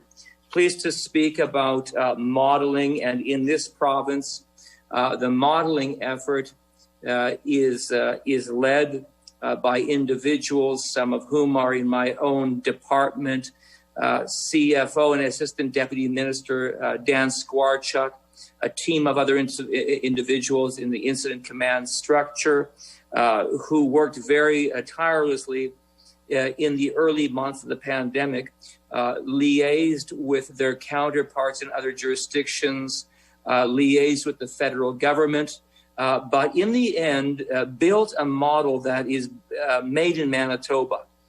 This is an agent-based modeling system that is highly sophisticated and has the capability to run thousands of simulations that would measure inputs and then combine those inputs and to produce various scenarios that would show impact in jurisdiction, impacts in things like travel spread, community spread, new cases, impact on health system, impact on resources, impact on hospitalizations, impact on ICU beds, impact on ventilator demand. We compared Manitoba's spread to spread in international jurisdictions. I can recall getting some of this first modeling out the door, basically benchmarking Manitoba's data against the Hubei spread, against the North Italy spread, Spanish spread, New York spread, showing what that modeling was depicting. I believe that this modeling has helped us to make impacts in the system, make investments, and to prepare ourselves to be able to keep COVID out. I know that in the early days of Manitoba and COVID-19, understanding what we learned from the importation of the virus due to travel, we were able to significantly close our borders, which we believe kept people alive. A few more things I would say about the modeling. Like I said, a trajectory of COVID-19 here, modeled against other Canadian jurisdictions, modeled against international jurisdictions, that modeling helping us to form the capacity to meet the demand. I would also note about modeling, we use data from other jurisdictions and from across Canada to develop our own, like I said, Manitoba epidemiological COVID-19 model. It's important to note that modeling always presents an abstraction. The further out you model, the less reliable those results become. Projections and modeling of a new viral disease are even more inaccurate, and that is why we continue to model, and as we get new information, we continue to refine our projections, models, and advice to the government as a result of that. I would also indicate that the public's behavior is key in the effectiveness and predictability of the model. And that is why it is so incredibly important right now, as the Chief Provincial Public Health Officer has said, as the Premier of Manitoba has said, as all of us continue to say, it is crucial right now that Manitobans heed the warnings, recognize the level of threat, read and acquaint themselves with the new levels of risk management and conduct themselves accordingly. The honourable member for Union Station. Thank you. Can the minister tell us if the government's current modeling that's being used is consistent with the projections from the University of Washington Institute for Health Metrics and Evaluation that suggests that 2,600 Manitobans will die of COVID-19 by January? Is the minister's government, is the Pallister government's rather, modeling consistent with this projection? And what is the current modeling telling us? What is the current modeling telling the Pallister government? Thank you.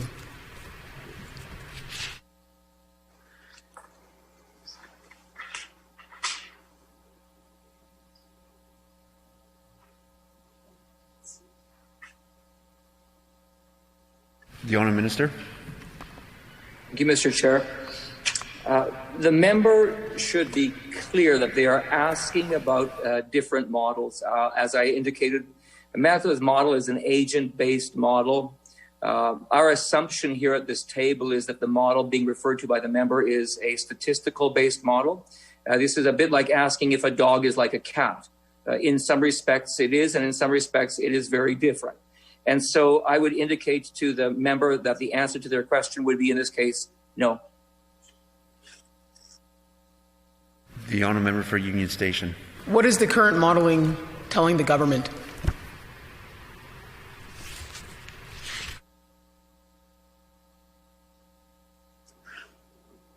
The honourable minister. About what?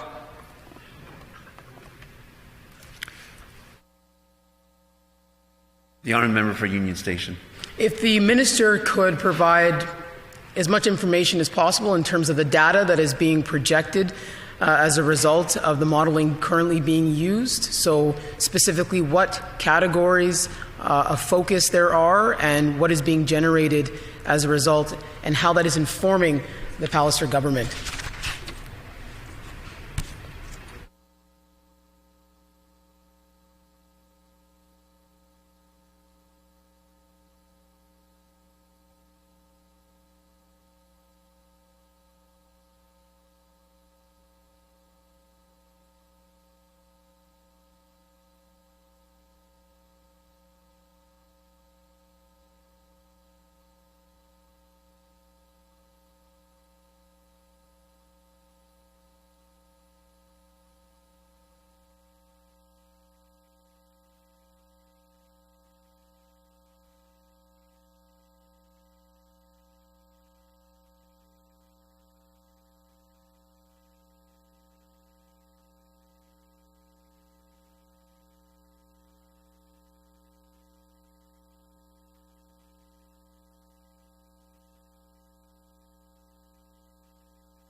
health system. The Honourable Minister. The member asks what the modeling is telling the government. That's a fair question. Allow me to answer. So what the modeling is intended to do is to provide a level of predictability in our jurisdiction to understand in these pandemic conditions how to plan. So the purpose of modeling is for planning and execution of that plan in order to do what?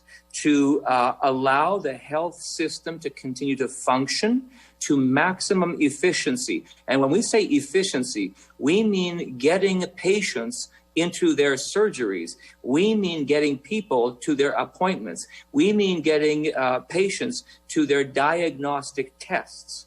But it also helps us to plan for our public health interventions. So the purpose of that modeling is to help us to understand where do we need to have screening sites and how soon do we need them? And what is the laboratory capacity that we will ideally need? And what is that laboratory capacity we will need if the numbers go to X or Y or Z? So it doesn't just model out one scenario, rather it models a myriad of scenarios that are constantly then rechecked. And then that advice is presented to decision makers at the Health Incident Command structure and elsewhere to help them make intelligence and evidence-based decisions about how to conduct the healthcare system. Now, I want to stop here for a second to test the member's preference for a Washington state-generated statistical model. Now, I don't know on what basis the member has selected this one modeling platform at the expense of the hundreds of other models that are out there. But I would want to challenge the member to say, the applicability of that model to Manitoba. I would question this. This is not a model uniquely designed to be able to understand the uniqueness of Manitoba's demographics. I imagine this is a broad approach that allows them to input certain population levels and then spit out data according to different in different jurisdictions. So I would say that it's a different type of modeling. Ours is agent based. This is statistical based. But I don't have to go back many months to recall that I was presented with models that showed impact in places like Ontario and Quebec, impact in Canada. And these models presented only months ago, statistical, have now been demonstrated to have been wildly inaccurate. And now that's not because someone wasn't doing their job. It was because we understand more now about COVID-19 than we did in March or June or even September, I would submit. So I would caution the member that they should, if they're going to explore the area of modeling, that needs to be a broad differences in methodology, the level of sophistication in the models. And as I said, certainly here, our modeling does not support the what the member has suggested. In answer to the member's question, though, so the evidence we are gathering from our modeling is helping us to make decisions about the RO of the virus. It's helping us to make decisions about the spread in communities. It's helping us, of course, to make decisions about how we plan our hospitals. And this is a good chance for me to say that those who recently wrote to us and expressed concern as doctors, look, we appreciate that doctors are concerned. We appreciate that. There are many points of agreement in the letter. As a matter of fact, there's a response to those doctors going out as soon as we possibly can provide it to indicate that on a broad variety of the things raised, we completely agree. But the one area, of course, we need to be careful of is we could have more ICU capacity today. We could do it. We could have 25% more ICU capacity in the next 48 hours than we have right now. But what are the things we would say no to as a result? Surgeries, procedures, diagnostics, other activities in our healthcare system. The fact is we have capacity right now. We need to plan to be able to retain that capacity in future. And that's the work that modeling helps us with. The honourable member for Union Station. Thank you. It's unfortunate that the minister won't provide greater clarity surrounding the data that is extracted from the chosen model, and I can certainly appreciate the expertise within the department that would see them utilize one model versus another in order to get the appropriate information and capture the data that is necessary to make informed decisions during this pandemic. I would suggest that being clear and transparent about what data is being extracted and how that data is informing decision making and strategic planning during this pandemic is an opportunity to alleviate the anxieties of Manitobans, to alleviate the anxieties of medical professionals who are weighing in on what's going on during this pandemic, and to better inform people on why the government is making the decisions it's making and taking the approaches that it is.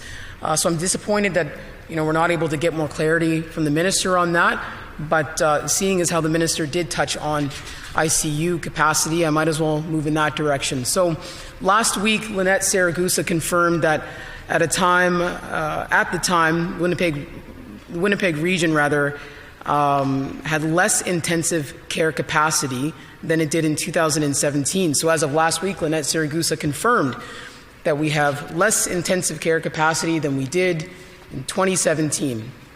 And as the minister just stated, additional beds can definitely be added in a crisis, but unfortunately that would mean canceling surgeries and using those beds. And that's not anything more than an immediate crisis strategy, and it's not one that can be maintained over the winter months. We know that. And so I'd like to highlight what Dr. Daniel Roberts put forward. And Dr. Daniel Roberts is an ICU doctor. He actually wrote the minister in October of 2019 and stated he was deeply concerned by the double-digit intensive care bed contraction that occurred in 2019. Then this year, during the COVID crisis, Dr. Roberts wrote the minister again, twice actually in the last month, asking for more aggressive mitigation efforts to be made. However, Dr. Roberts, unfortunately, has yet to receive a response from the minister. So, can the minister please tell us how many dedicated ICU beds there are in the Winnipeg area and how many of those beds are currently available to be put to use?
The Honourable Minister.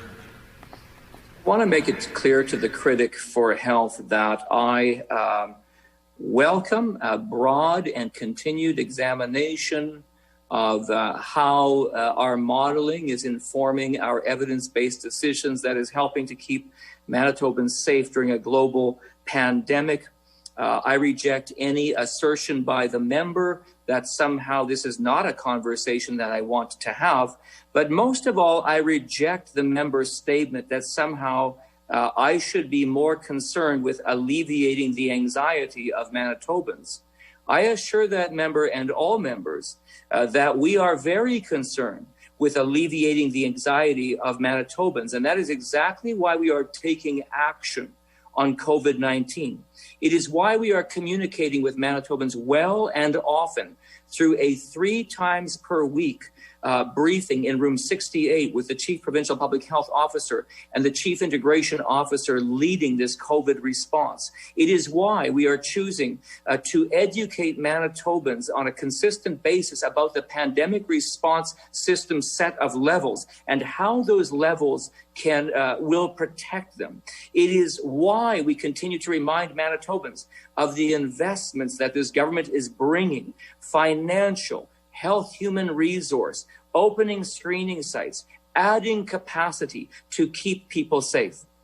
But I would ask the member to look in the mirror and truly ask themselves whether they believe they are doing all they can to alleviate the anxiety of Manitobans when the member chose from a Google search a statistical model out of the US and just predicted that 2,600 people were going to die by January in Manitoba.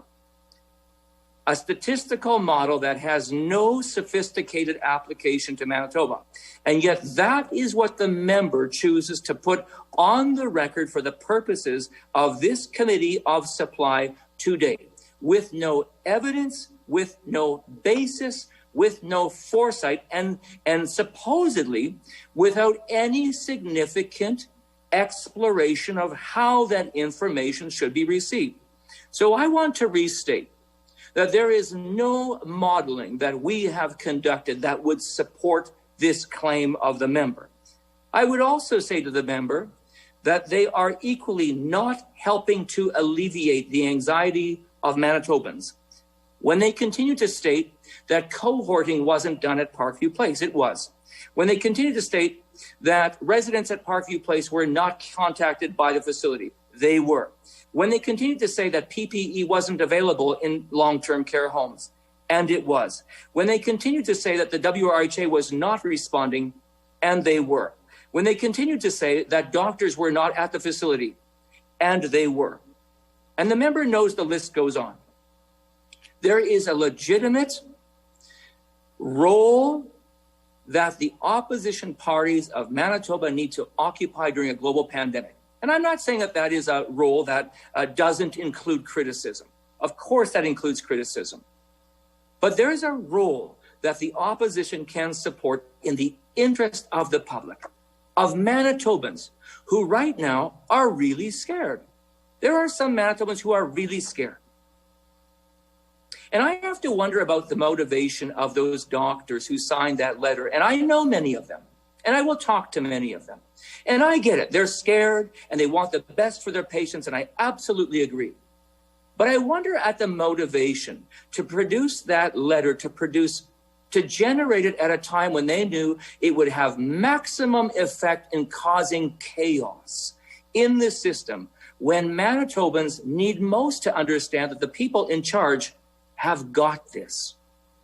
And my message to Manitobans is those people that we put in charge, they've got this. It doesn't mean there aren't concerns. It doesn't mean there won't be challenges, but the models and the system planning is very significant. If we need greater interactions with doctors, absolutely, let's do it. I instructed Shared Health yesterday to share often and well information about these plans that are going on to make sure that those doctors raising concerns know what's going on. Tonight at 7 p.m., I'll be on the call talking to doctors about the changes we're making in the system to keep their patients safe. But by all means, if this member wants to talk about alleviating the anxiety of Manitobans, they should start by looking in the mirror. The honourable member for Union Station. Thank the Minister for clarifying that the modeling the government is doing does not reflect what was published in the Free Press. And I think it's an example for the Minister of how that simple answer to that question would alleviate the anxieties of so many Manitobans who also saw that publication and who would appreciate that feedback from their government regarding what their modeling is providing in terms of information and data and any projections. So I actually thank the Minister for clarifying that, and I know that Manitobans will appreciate that clarification. I didn't get any clear indication, though, unfortunately, in terms of how many ICU beds there are in the Winnipeg area and how many of them are currently available to be put to use, if the Minister could provide an answer on them.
The Honourable Minister.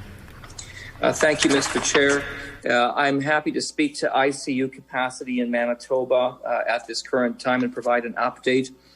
But I did want to speak just for a moment about the member alluded to Dr. Dan Roberts, and I didn't want to let the opportunity go by to speak to that. Dr. Dan Roberts did write to me last fall, and I would want to be clear here that Dr. Dan Roberts was, of course, the leader of critical care in the WRHA going back a number of years now.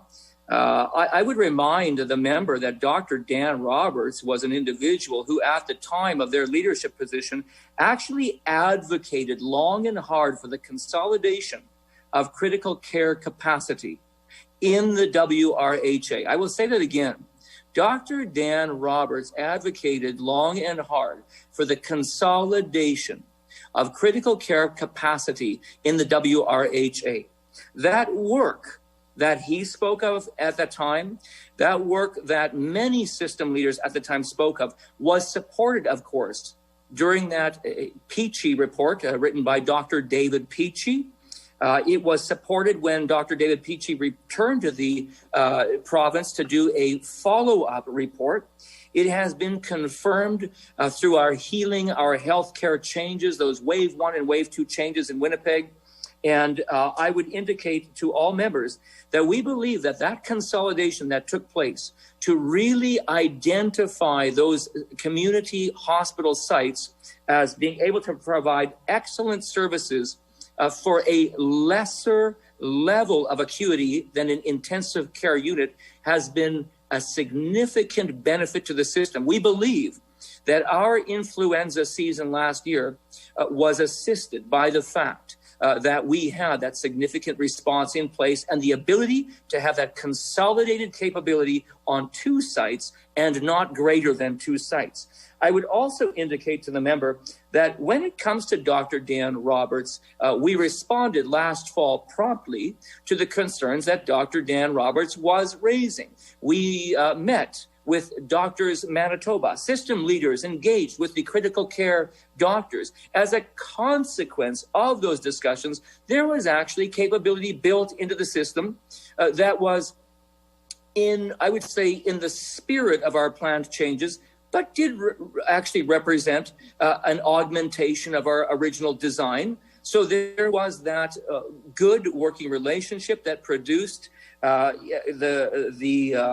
of the enhancements that Dr. Dan Roberts and others were looking for. And I believe, and I would want to say today, we continue to believe in the planned changes of the healthcare system designed to get better health care sooner, to provide coordinated care. I read through detailed analysis that has been gleaned from Concordia Hospital, Seven Oaks Hospital, and Victoria Hospital, 3 community hospitals that provide exceptional service in respect of their clinics now that they provide not intensive care units, but they're not walk-in clinics, but they're, excuse me for just a moment, the words escaping me, just regular thing. It's not intensive care unit, it's I'll come up with that terminology in just a minute. But it's that step down from ICU, that ability for people to come from community and receive that appropriate care. And here's what the data tells us, that the volumes presenting at those 3 hospitals is up significantly. But that at the same time, the wait times are down significantly. And at the same time, at all 3 sites, patient satisfaction is up significantly. And at the same time, we have seen the evidence of those critical care units being able to, in a more coordinated way, to provide the care that Manitobans need. So I thank the member for allowing me to give that response, and I will endeavor to give the next response that I have available to them when my time has been renewed. And I believe that is on the subject of Manitoba's ICU capacity where it stands today. The honourable member for Union Station. I very much look forward to hearing about that capacity, and if the minister, while also providing clarification around the ICU beds that are available in the Winnipeg area in terms of how many of them are currently available to be put to use, if the minister could also indicate for the rest of the province how many dedicated ICU beds are there and how many are available to be put to use.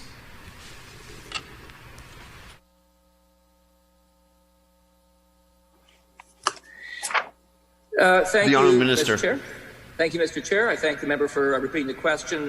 Here's the answer to that question. So first of all, I'm assuming that the member understands that there are only 2 cities in which we have true ICU capability in this province, and those are Winnipeg and Brandon.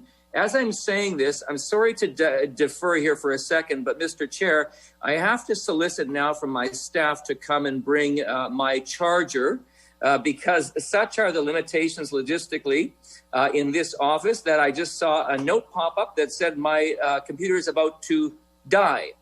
And so I'm afraid that our modeling capability was not able to indicate with more advance notice that I'm about to run out of charge.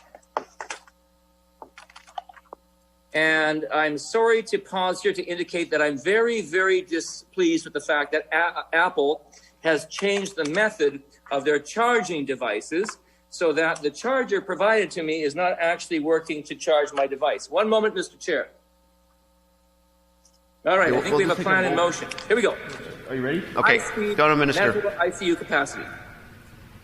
As of 9:30 today, census is that ICU capacity is indicating we have a 9% at current capacity in the system. We have 73 ICU beds in Winnipeg. Actually, I believe it might be 74 beds, and I believe that indicates an increase of 3 beds from just this same time last year. So kudos to all the system leaders who are once again demonstrating their commitment to be able to make the system flex up to be able to provide the capacity we need. In addition to that, of course, we have 6 beds that are now fully utilizable in the city of Brandon. And we know that at this point in time, out of all of those ICU beds, 20 of those are occupied currently by COVID-19 patients, 12 COVID-19 patients in the ICU on ventilators. As I said, today's ICU count is inclusive of Brandon Regional Health Center, the St. Boniface Hospital, and Health Sciences Center. I flagged to you just now that 3 additional ICU beds were added to Winnipeg's ICU capacity over the weekend. That increase is, of course, part of our efforts to flex up the healthcare system capacity in preparation for patient surge that would be demanded in future conditions should they be warranted. The number of people in our ICUs is a snapshot in time. It changes by the day. I would submit it can even change by the hour. Patients are transferred in and out regularly, and that is why these numbers change. By the way, I should mention as well, when I was saying ICU, HSC, and St. Boniface, I don't want to fail to also disclose that Surrey Grace Hospital, of course, we've got ICU beds at Grace Hospital as well, and that is such an important hospital in which we continue to invest. I had recently the opportunity, not in COVID-19, but previous, to tour the new emergency department that is helping so many patients, new, modern, spacious, state-of-the-art. The staff so appreciative of the new space in which they practice and move about and serve patients. And I want to say as well, what matters greatly in this conversation is the conversation that has been missing from the opposition's narrative about how the healthcare system is run. And I want to say this. Last year, I reflected on the fact that we had 400 hospitalizations as a result of influenza. Last year, we had 40 individuals who needed an ICU bed due to influenza. And when that occurred, there were decisions that had to be made because those influenza patients were not the only ones in ICU beds. There were people there from acute injury, trauma, recovery from surgery, heart attack, other individuals for different reasons who are occupying ICU beds. And because of that, decisions were made in influenza to be able to pause, decant patients to other areas in order to create the capacity we need. And that is what is being done now by system leaders. We could add 40% more beds in a matter of days to ICU. But members must understand that system leaders would not do that. Why not? Because it would mean the cessation of other activities, life-giving, life-saving activities like surgeries and procedures that are going on now. And that is why we choose to travel in our system at 95, 92% continuous capacity. There are levels and thresholds established for where we want to see the system run. You want the system to run lean so that it can attend to all the other challenges and activities that the healthcare system needs to attend to. And I hope that brings clarification as to how we will continue to plan the system so that it's there for COVID-19 and there for Manitobans. The honourable member for Union Station. Can the minister differentiate between the additional dedicated ICU beds and surgical beds which will be taken out of use to meet this crisis? And can the minister, given the projections, can the minister anticipate, or rather when does the minister anticipate that Winnipeg and Manitoba will run out of ICU beds?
The Honourable Minister.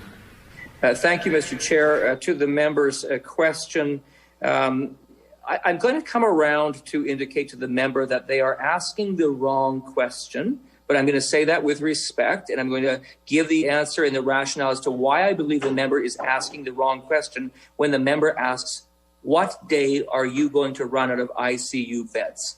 So let me start by saying this. There is the Health Incident Command Structure that we spoke of earlier this afternoon. That Health Incident Command Structure includes a planning table. That planning table is charged with the responsibility of ensuring that the question that the member asked doesn't need to be answered. And I can tell you that some of the early work of that planning table, led by Dr. Perry Gray, who is both the Chief Medical Officer for Shared Health and the planning chief at that table, in conjunction with that team that he coordinates.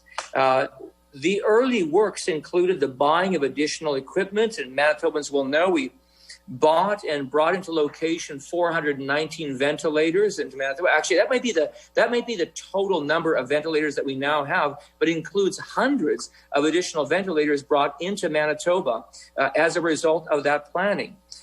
Other equipment and resources brought into the jurisdiction for planning. The decanting of hospital activities out of certain wards at HSC to be able to put up what, in their words, were pristine COVID-19 beds. All of this is part of the advanced planning that this group did. And so what I would want to say to the member is, the reason that the member's question is the wrong question is that the work we are doing is to ensure that capacity exists both now in the system and in future to respond to what both the modeling and the real world daily conditions tell us about the need to treat patients in hospitals.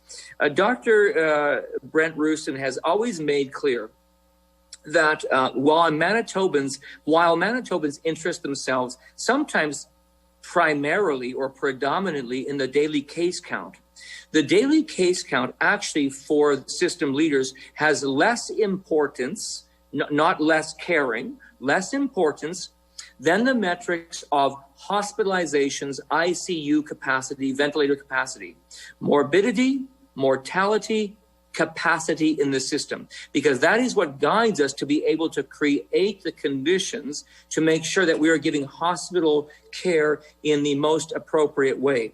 The member asked a question about how many ICU beds you have. We have 33 ICU beds at the Health Sciences Center. We have 13 at St. Boniface Hospital. We have Grace Hospital with another 10 beds. We have Health Sciences Center cardiac care unit beds as well, 3 of those. St. Boniface Hospital has 22 cardiac care unit beds. Health Sciences Center has, in addition, 12 high observation unit beds. St. Boniface Hospital has another intermediate care unit of 9 beds. When you constitute all of this together, it creates some significant capacity of 109 beds. Now, somebody might say, well, look, Minister, you can't say that all of those beds would be immediately able to be deployed for critical care in respect of COVID-19, and you would be right to say that.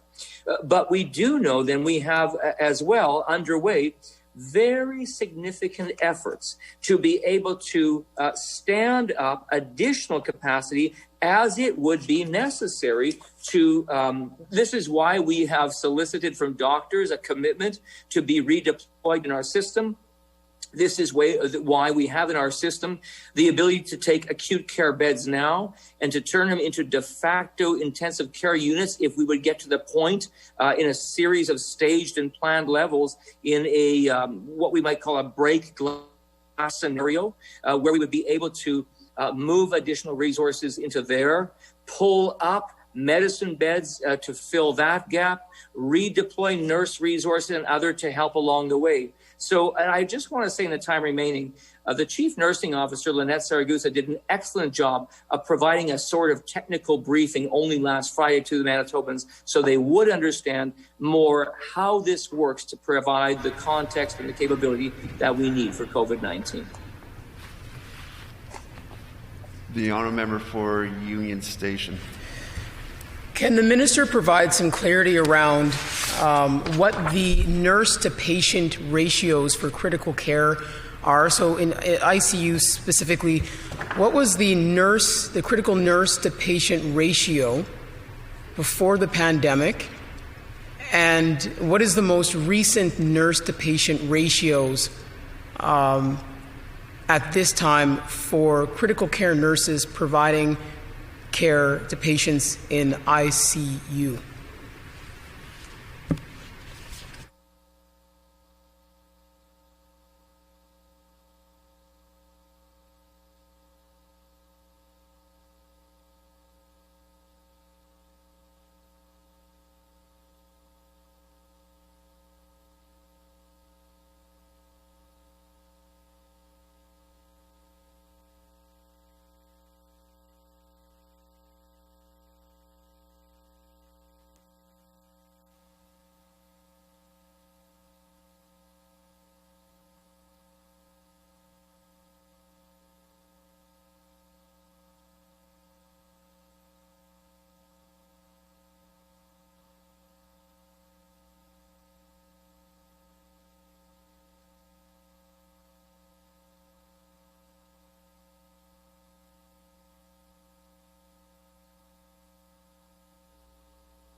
The honourable minister.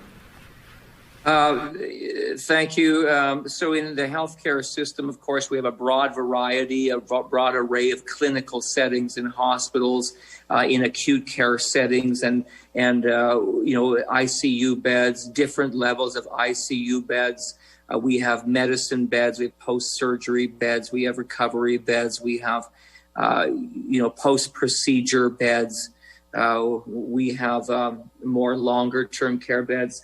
And to the member's question, that level of ratio, as it exists at the highest level of the system, that most intense care per patient, per nurse, is a ratio of 1 to 1.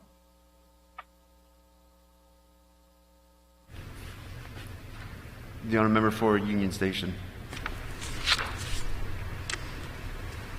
Can the minister provide some clarity surrounding what those ratios, he's talked about expanded capacity for ICU. Can the minister clarify what the critical nurse to patient ratio would be in ICU beds that have been expanded for capacity? So specifically, the minister mentioned that there are additional beds that could be accessed beyond the beds at the specifically ICU beds at HSC, St. B, Grace Hospital, Brandon. I'm wondering if the minister can clarify what the critical nurse to patient ratio would be for ICU patients that would be at the expanded bed capacity.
The Honourable Minister. Thank you, Mr. Chair. Happy to provide an answer. It has to be a qualified answer, of course, now because this work is still in process to understand how we take the necessary supplies, the equipment, the beds, the health human resource, and to be able to reconstitute our healthcare system to appropriately then respond to the level of COVID-19 threat that we have. So that's a complicated game of chess. That's not checkers. And I want to refer to the notes that Lynette Saragusa offered to Manitobans, the address that she gave on Friday as part of that Friday briefing with the Chief Provincial Public Health Officer and herself. And at that time, our Chief Integration Officer, Lynette Saragusa, offered an explanation of a multi-phase approach to expand capacity into the system. And I thought it was very well done, and so I congratulate Ms. Saragusa for that. But essentially, if I sum up what she said, it would include the following, that, in phase one of an expansion of our system, that would be our most rapid form of surge capacity. We could do it quickly. We could do it likely within a week, ready the spaces, move the patients, get the staff redeployed. And what it involves essentially is taking our medicine and critical care capacity right now, just as I referred to in my previous answer, and expanding their footprint, building that bed base within their existing areas and facilities. So that physical space is appropriate. The equipment is there. Staffing is primarily there. We just reassign certain providers. We maximize everybody's scope of practice. And then that plan would include overflow beds. It would include redeploying existing staff who are trained to work in those areas, but might be working elsewhere in our system. And then it involves, as we've spoken about, the decreasing of the non-urgent elective surgeries and procedures. And that frees up beds. Because if you go into a hospital for an orthopedic surgery on your shoulder, and now you're recuperating, you may have to be in that bed. Well, now, if we're not doing that surgery, that bed becomes available to us. And it's a bed that can come available to us quite quickly. We have access to just under 2,000 employees who work in the Winnipeg metropolitan area, healthcare professionals with experience, with competency, who are experienced in managing high acute patients, physicians, nurses, respiratory therapists, physiotherapists, occupational therapists. And so if we stop doing services somewhere in the system, we can start doing it there. Phase two is different. That's a planned expansion of our system. Phase two, the bed map changes get accomplished over a period of 2 to 3 weeks. They are activated according to needs. And in this case, we have physical spaces that might need some modification or changes. We might need some staff models that are not as conventional as the ones we used in phase one. And those discussions continue. So to the member's question, those discussions are exactly in continuation right now. We know that everyone wants to help. We know that healthcare professionals get into this work because they want to help. They are courageous. They're on the job every day. Salutations here and our thanks from all of us. I know I say that on behalf of all members of the legislature, to all members of the healthcare profession who serve us so well every single day right now. But that work continues with those representative groups, because we have to know how we can shift resources. We have to know who we can use to do what. For example, when we changed that ability to have a nasopharyngeal swab administered by a broader group of professionals, and I would invite questions about that, that was because our professions came together and said, yep, we can go for this. We understand that other people can do this work. And then, of course, phase three is that off-site expansion.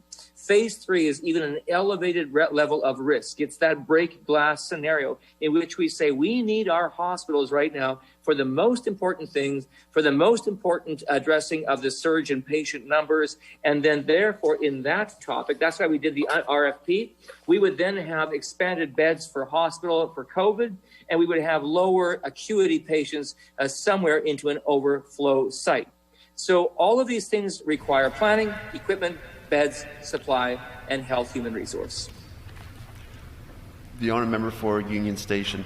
It's unfortunate the minister couldn't provide specific detail around that health human resource aspect of what was my question. I think it's an important question to have answers to and clarity around. We know how vital critical care nurses are and the expertise that they bring to our healthcare system, certainly during this pandemic, when we see ICU beds being utilized the way that they are for COVID patients, and we're heading into the convergence of COVID and flu season and the realities that are attached to that. And so I would imagine that in terms of planning and the realities of what could be an extended and expanded healthcare system and the generation of beds that would require ICU-type patients, that we would have clarity around what that nurse-to-patient ratio would be. But since the minister is clearly not interested in answering that very important question, I'm going to hand it over to my colleague, the member for Point Douglas, and for her to put forward her line of questioning. Thank you very much. I just want to make sure that the minister wants to respond to the comment of the member from Union Station. Thank you, I do. Go ahead, the honourable minister. Thank you, Mr. Chair. Yeah, I would like to respond to that because while I did not hear a question there, the member asserted that I had no interest in answering questions about staff in the healthcare system as we would continue to respond to COVID-19, and that is false. So I'm happy to put on the record additional information about how important staff in our system is during a global pandemic. As all members of the legislature know, that the greatest vulnerability we probably have, all of us together, Manitoba, Saskatchewan, Nova Scotia, British Columbia, Nebraska, the Netherlands, all of us, it's healthcare staffing. We know that we can have the most pristine wards ready. We know we can have ventilators at the ready. We know that we can have pharmaceuticals at the ready. But if we don't have healthcare workers during a global pandemic, we're in trouble. And that is why our first priority has been the protection of our workforce so that they can care for the needs of our population. I remind all members of the legislature, in the early days of the pandemic, we worked that hard to get PPE available. We also worked that hard to make sure that we gave priority to healthcare workers so that in daycare settings, they would be able to have first dibs so they could get back to work. We were able to, in more recent days, we've already started using pilot projects on rapid testing to be able to give differential priority to healthcare workers to be able to test, and if negative, to return to the workforce. I want to tell the member for Union Station and my colleagues who join us on this in these proceedings this afternoon that I spoke to the federal minister, Patty Haydu, on Sunday. The deputy minister and I had this opportunity to update our counterparts on the continued initiatives and actions underway in Manitoba. And I made very, very evident to the federal minister that Manitoba needs differential and priority access to rapid test devices here. Yes, we know that those Abbott testing devices have begun to trickle into our jurisdiction. I'm only hearing of a handful thousand of devices that have come here, a handful thousand of test capabilities that have come here through those devices. We need hundreds of thousands of those tests, not just 3,000 or 4,000. I know that even this afternoon, the Minister for Essential Services is connecting with his federal counterpart to reinforce and redouble the efforts that we have undertaken to further explore the willingness or the ability of the federal government to meet this requirement. And so we thank the federal government for hearing us out on Sunday, and our hope is that those rapid tests will be deployed here, and those rapid tests will go to keeping our workforce safe. Staff are continuing to have access to PPE, wearing and using it. Staff who are exposed are self-isolating.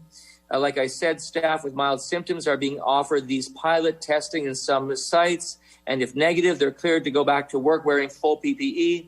But in addition to that, we've recruited and continue to recruit new casual and term employees. We're receiving 50 applications a day, and I'm just so pleased to hear that we have employees continuing to demonstrate that they want to come back to work. We moved early to be able to create the conditions for former nurses to come back to work. We waived certain expenses that they would incur in order to do so. We worked collaboratively with the College of Nurses in Manitoba to be able to receive licensing and be expedited into roles. And nurses who have been off work for longer than 5 years can still return to work in other capacities. And we continue to use our staffing strategy, a team-based model, to be able to provide care and to offset potential staff shortages in key areas. So all of this, this involves great care, great planning, great coordination, great partnership with representative organizations. And I can speak with confidence when I say those conditions are in place. None of us have all the answers, but all the people in charge of this effort are working very, very carefully and diligently to ensure that as conditions continue, we have a gaze fixed on capacity and fixed on our operational plans to be able to get more capacity as we go along. I would ask the member for Union Station if they continue to have other questions in respect of planning. I'm happy to answer them. I am simply unable to answer the single question they've asked today, pardon me, because we simply, at this point in time, remain in those conversations to determine not just at phase 1, but phase 2 and phase 3, what would be required in terms of redeployment of workforce. The honourable member for Point Douglas. Thank you, Mr. Chair. I want to thank my colleague from Union Station for sharing their expertise. I know they've been on the ground, on the front lines for a lot of years and have a lot of knowledge around, dealing with critical patients and dealing with Manitobans and hearing out their voices and bringing their voices forward and trying to get answers, from this government, especially in a global pandemic that we find ourselves in. So I have a few questions, and I'm hoping the minister will take as little time as possible to answer them and be as focused and specific to answering the question as he can. So my first question is that we know that there's an agreement with Canada for mental health and addiction support. That's 100% federal dollars. We know that in the first year of the agreement, 2018-2019, the province underspent by $5 million. How much was allocated to the province in these two areas in fiscal year 2019-2020? How much was spent, and how much has the province requested to carry forward?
The Honourable Minister.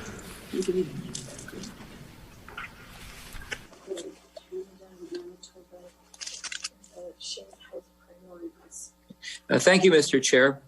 So we were pleased to sign the bilateral agreement with the federal government, the Canada-Manitoba Shared Health Priorities bilateral agreement in respect of home care, in respect of mental health and addictions. And we all know how important it is to be investing in mental health and addictions.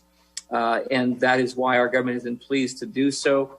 I would say to the member that the way that the agreement was reached in respect of the fiscal year 2018-2019 and the fiscal year 2019-2020, that it was hardwired into the agreement with the federal government to be able to essentially expend amounts and then to be able to allocate forward the unexpended amount so that it would not lapse and could be considered for expenditure and investment in a successive year. The reason this was done is as a smoothing mechanism to make sure that provinces and territories in receipt of funds would have the ability to build the programs, would have the ability to build the initiatives, would have the ability to plan in a coordinated and coherent way the investments on the basis of evidence to have maximum impact in their jurisdiction.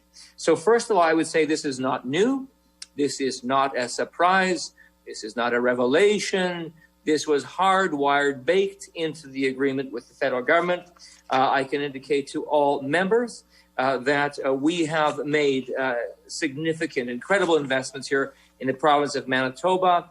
I would clarify for the member, we are very much investing the money of Manitobans when it comes to the significant investments we've made to get better results in mental health and addictions for years and years in Manitoba under the previous government, as the Virgo report, as our tri-government task force into mental health and addictions that was conducted last year with the city of Winnipeg, and the federal government was able to make clear, and as other reports like the Community Safety and Community Wellness and Public Safety Alliance report in this province, that for years and years in this province, there were opportunities foregone to create a more coherent, a more coordinated, less siloed mental health and addictions framework of programs that would get better results for Manitobans.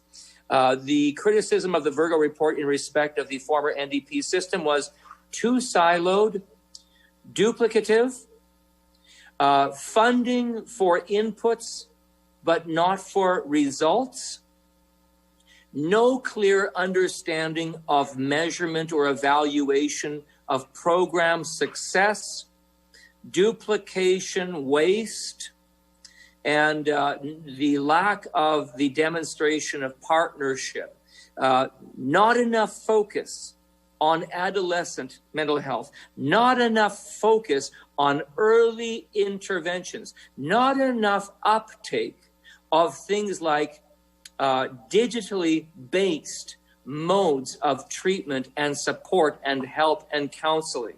And I am pleased to indicate that this is exactly the analysis we've undertaken. We have worked hard to understand where the Virgo report and other reports were pointing this province, and we have made demonstrable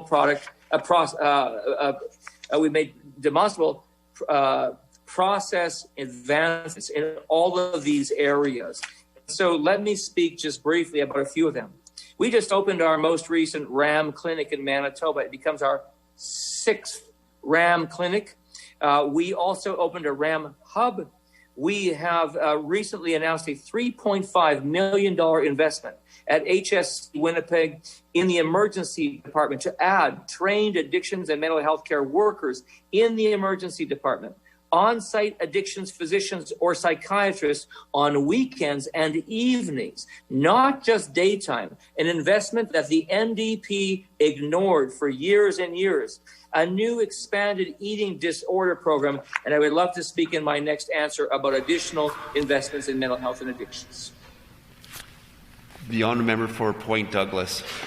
Mr. Speaker. Again, I'll ask the Minister 3 simple questions. He didn't answer one of them. So the first was, how much has been allocated from the federal government for the fiscal year 2019-2020? How much has been spent to date? And how much has the province requested to carry over? The Minister spoke about that the money wouldn't lapse, that it can be carried over for consecutive years. So speak to how much they received, how much they've spent, and how much they're carrying over.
Yeah, it's exactly, it's this. The Honourable Minister.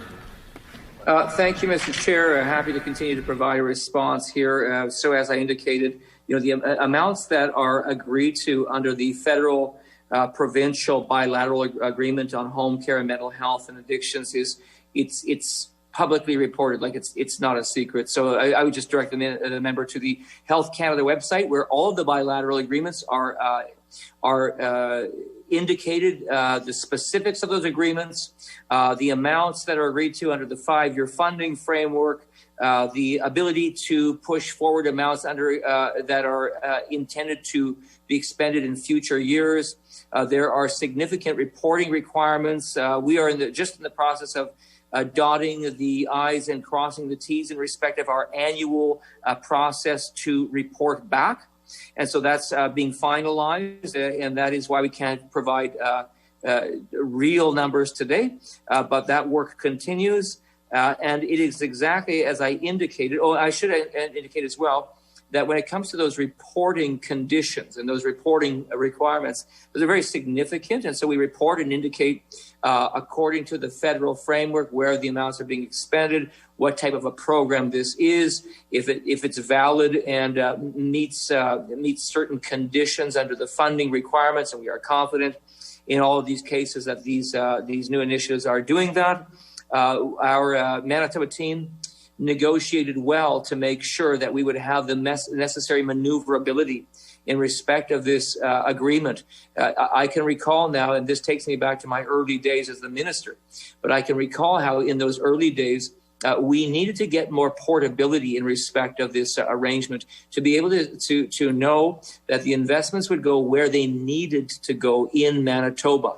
And it was due to the successful interactions between federal and provincial officials that we were able to get that accommodation to allow us to make the investments where they're having the most impact. And yes, to the member's question, it is exactly this federal funding that we are leveraging to make these important investments.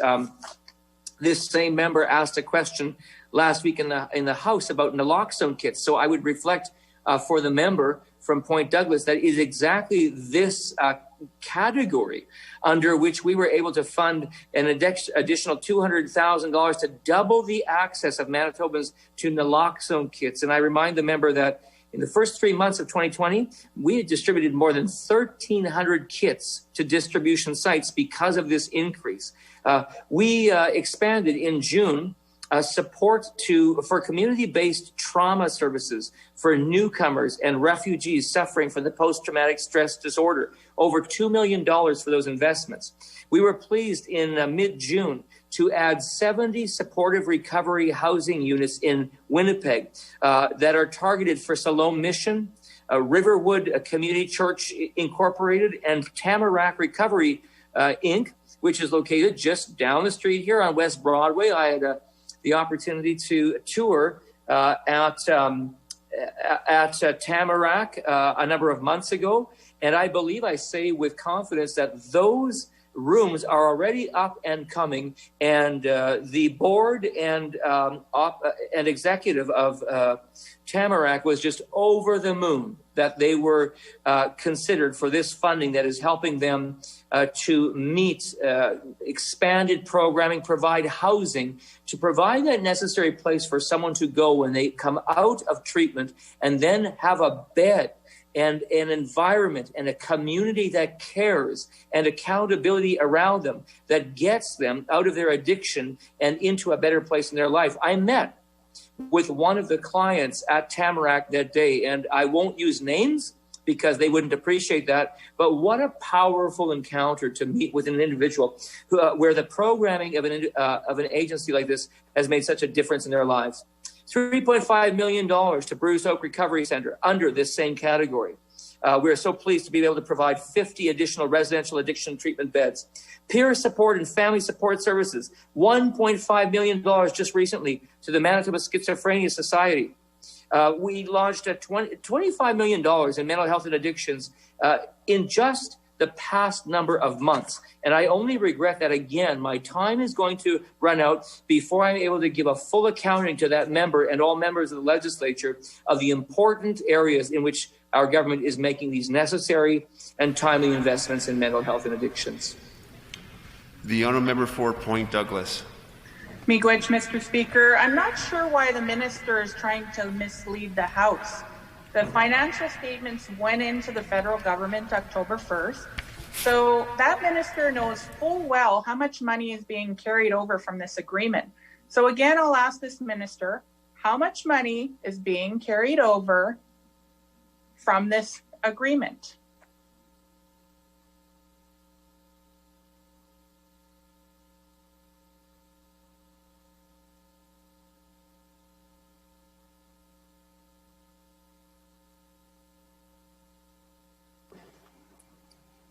No, Minister.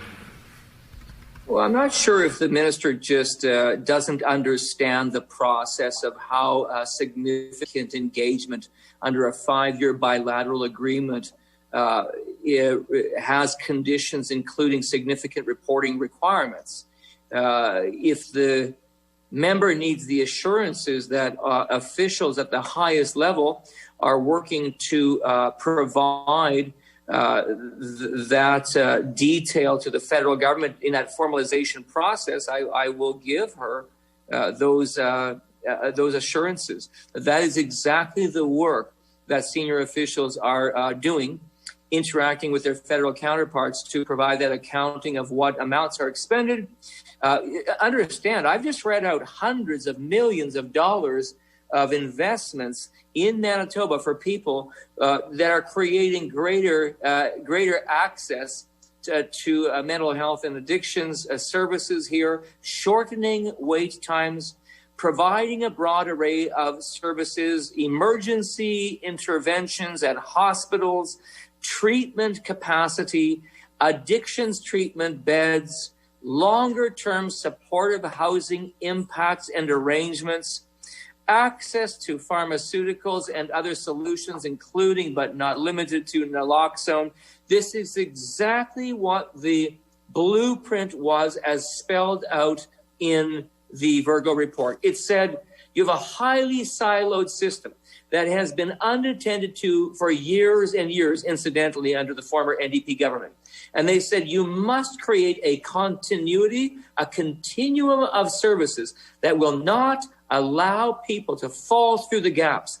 I am pleased to say that working with people who are advocates, for instance, in mental health and addictions and things like eating disorders, that with the support of advocates in that space, like Elaine Stevenson, who has advocated for years and years in Manitoba for greater resources to be made available so that when you have a young girl or a young boy who is struggling with an eating disorder, that instead of telling them to get on a long wait time and get sicker, we now have impact.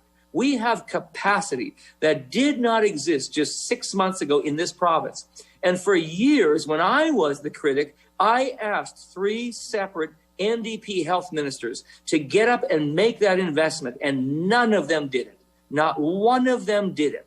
And I can't tell you how heartbreaking it is to hear from someone like Elaine Stevenson, who has lived experiences. She and her daughter, who used to do national media to draw the attention of mature governments to the need to make these investments. I can't tell you how overwhelming it was to be there with Rick and Elaine at that day at Health Sciences Center and make that announcement, and to know now that if there is a young girl or boy or an adolescent or young woman, young man who is, or an adult who is raising their hand and saying, I know that I've got an issue here, I know it needs addressing, I'm willing to seek treatments, that we're not putting them on a long wait list.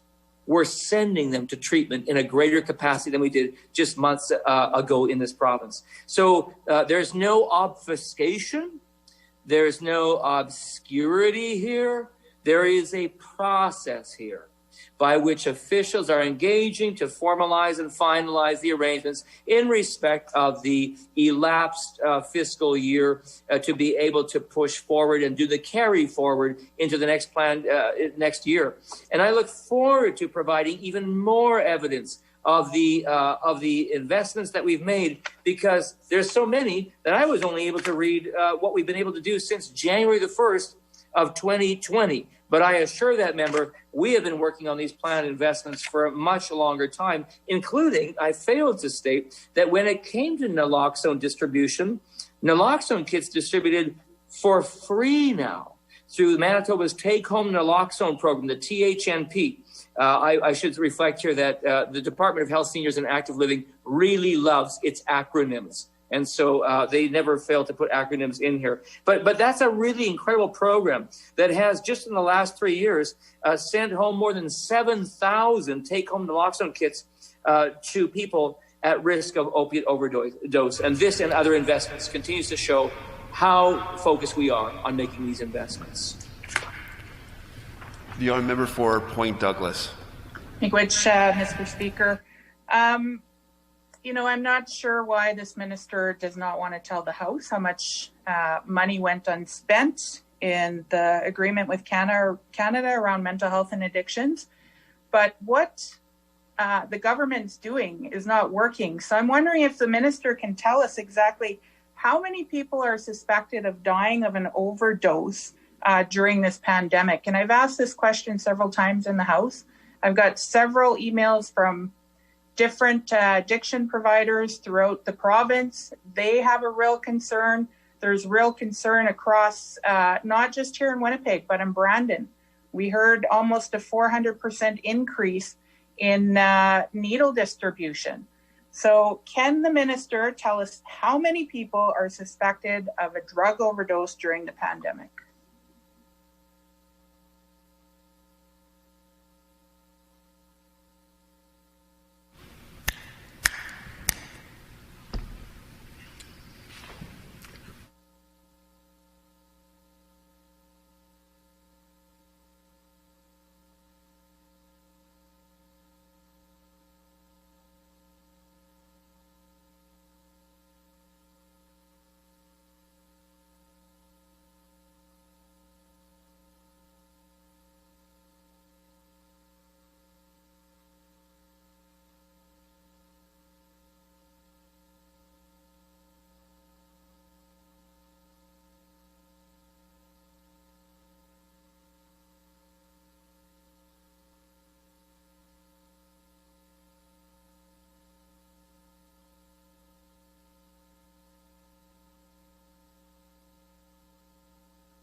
The Honourable Minister. Thank you, Mr. Chair. I thank the member for the question. We know that COVID-19 has been hard on Manitobans. There isn't a single Manitoban who has not been severely or negatively impacted because of the COVID-19, this global pandemic, whether it has been in the form of a job, a disruption to their workplace, if it's been a sickness and illness sustained by them or a family member, whether it's been other disruptions in their life. And we know that similarly, COVID-19 has not been kind for Manitobans living with dependencies and addictions. And so we know that anecdotally, we continue to follow, as the member says, they also are following the indications. The hour being 5 p.m., the committee rise, call on the Speaker. And that's where we'll go to on video.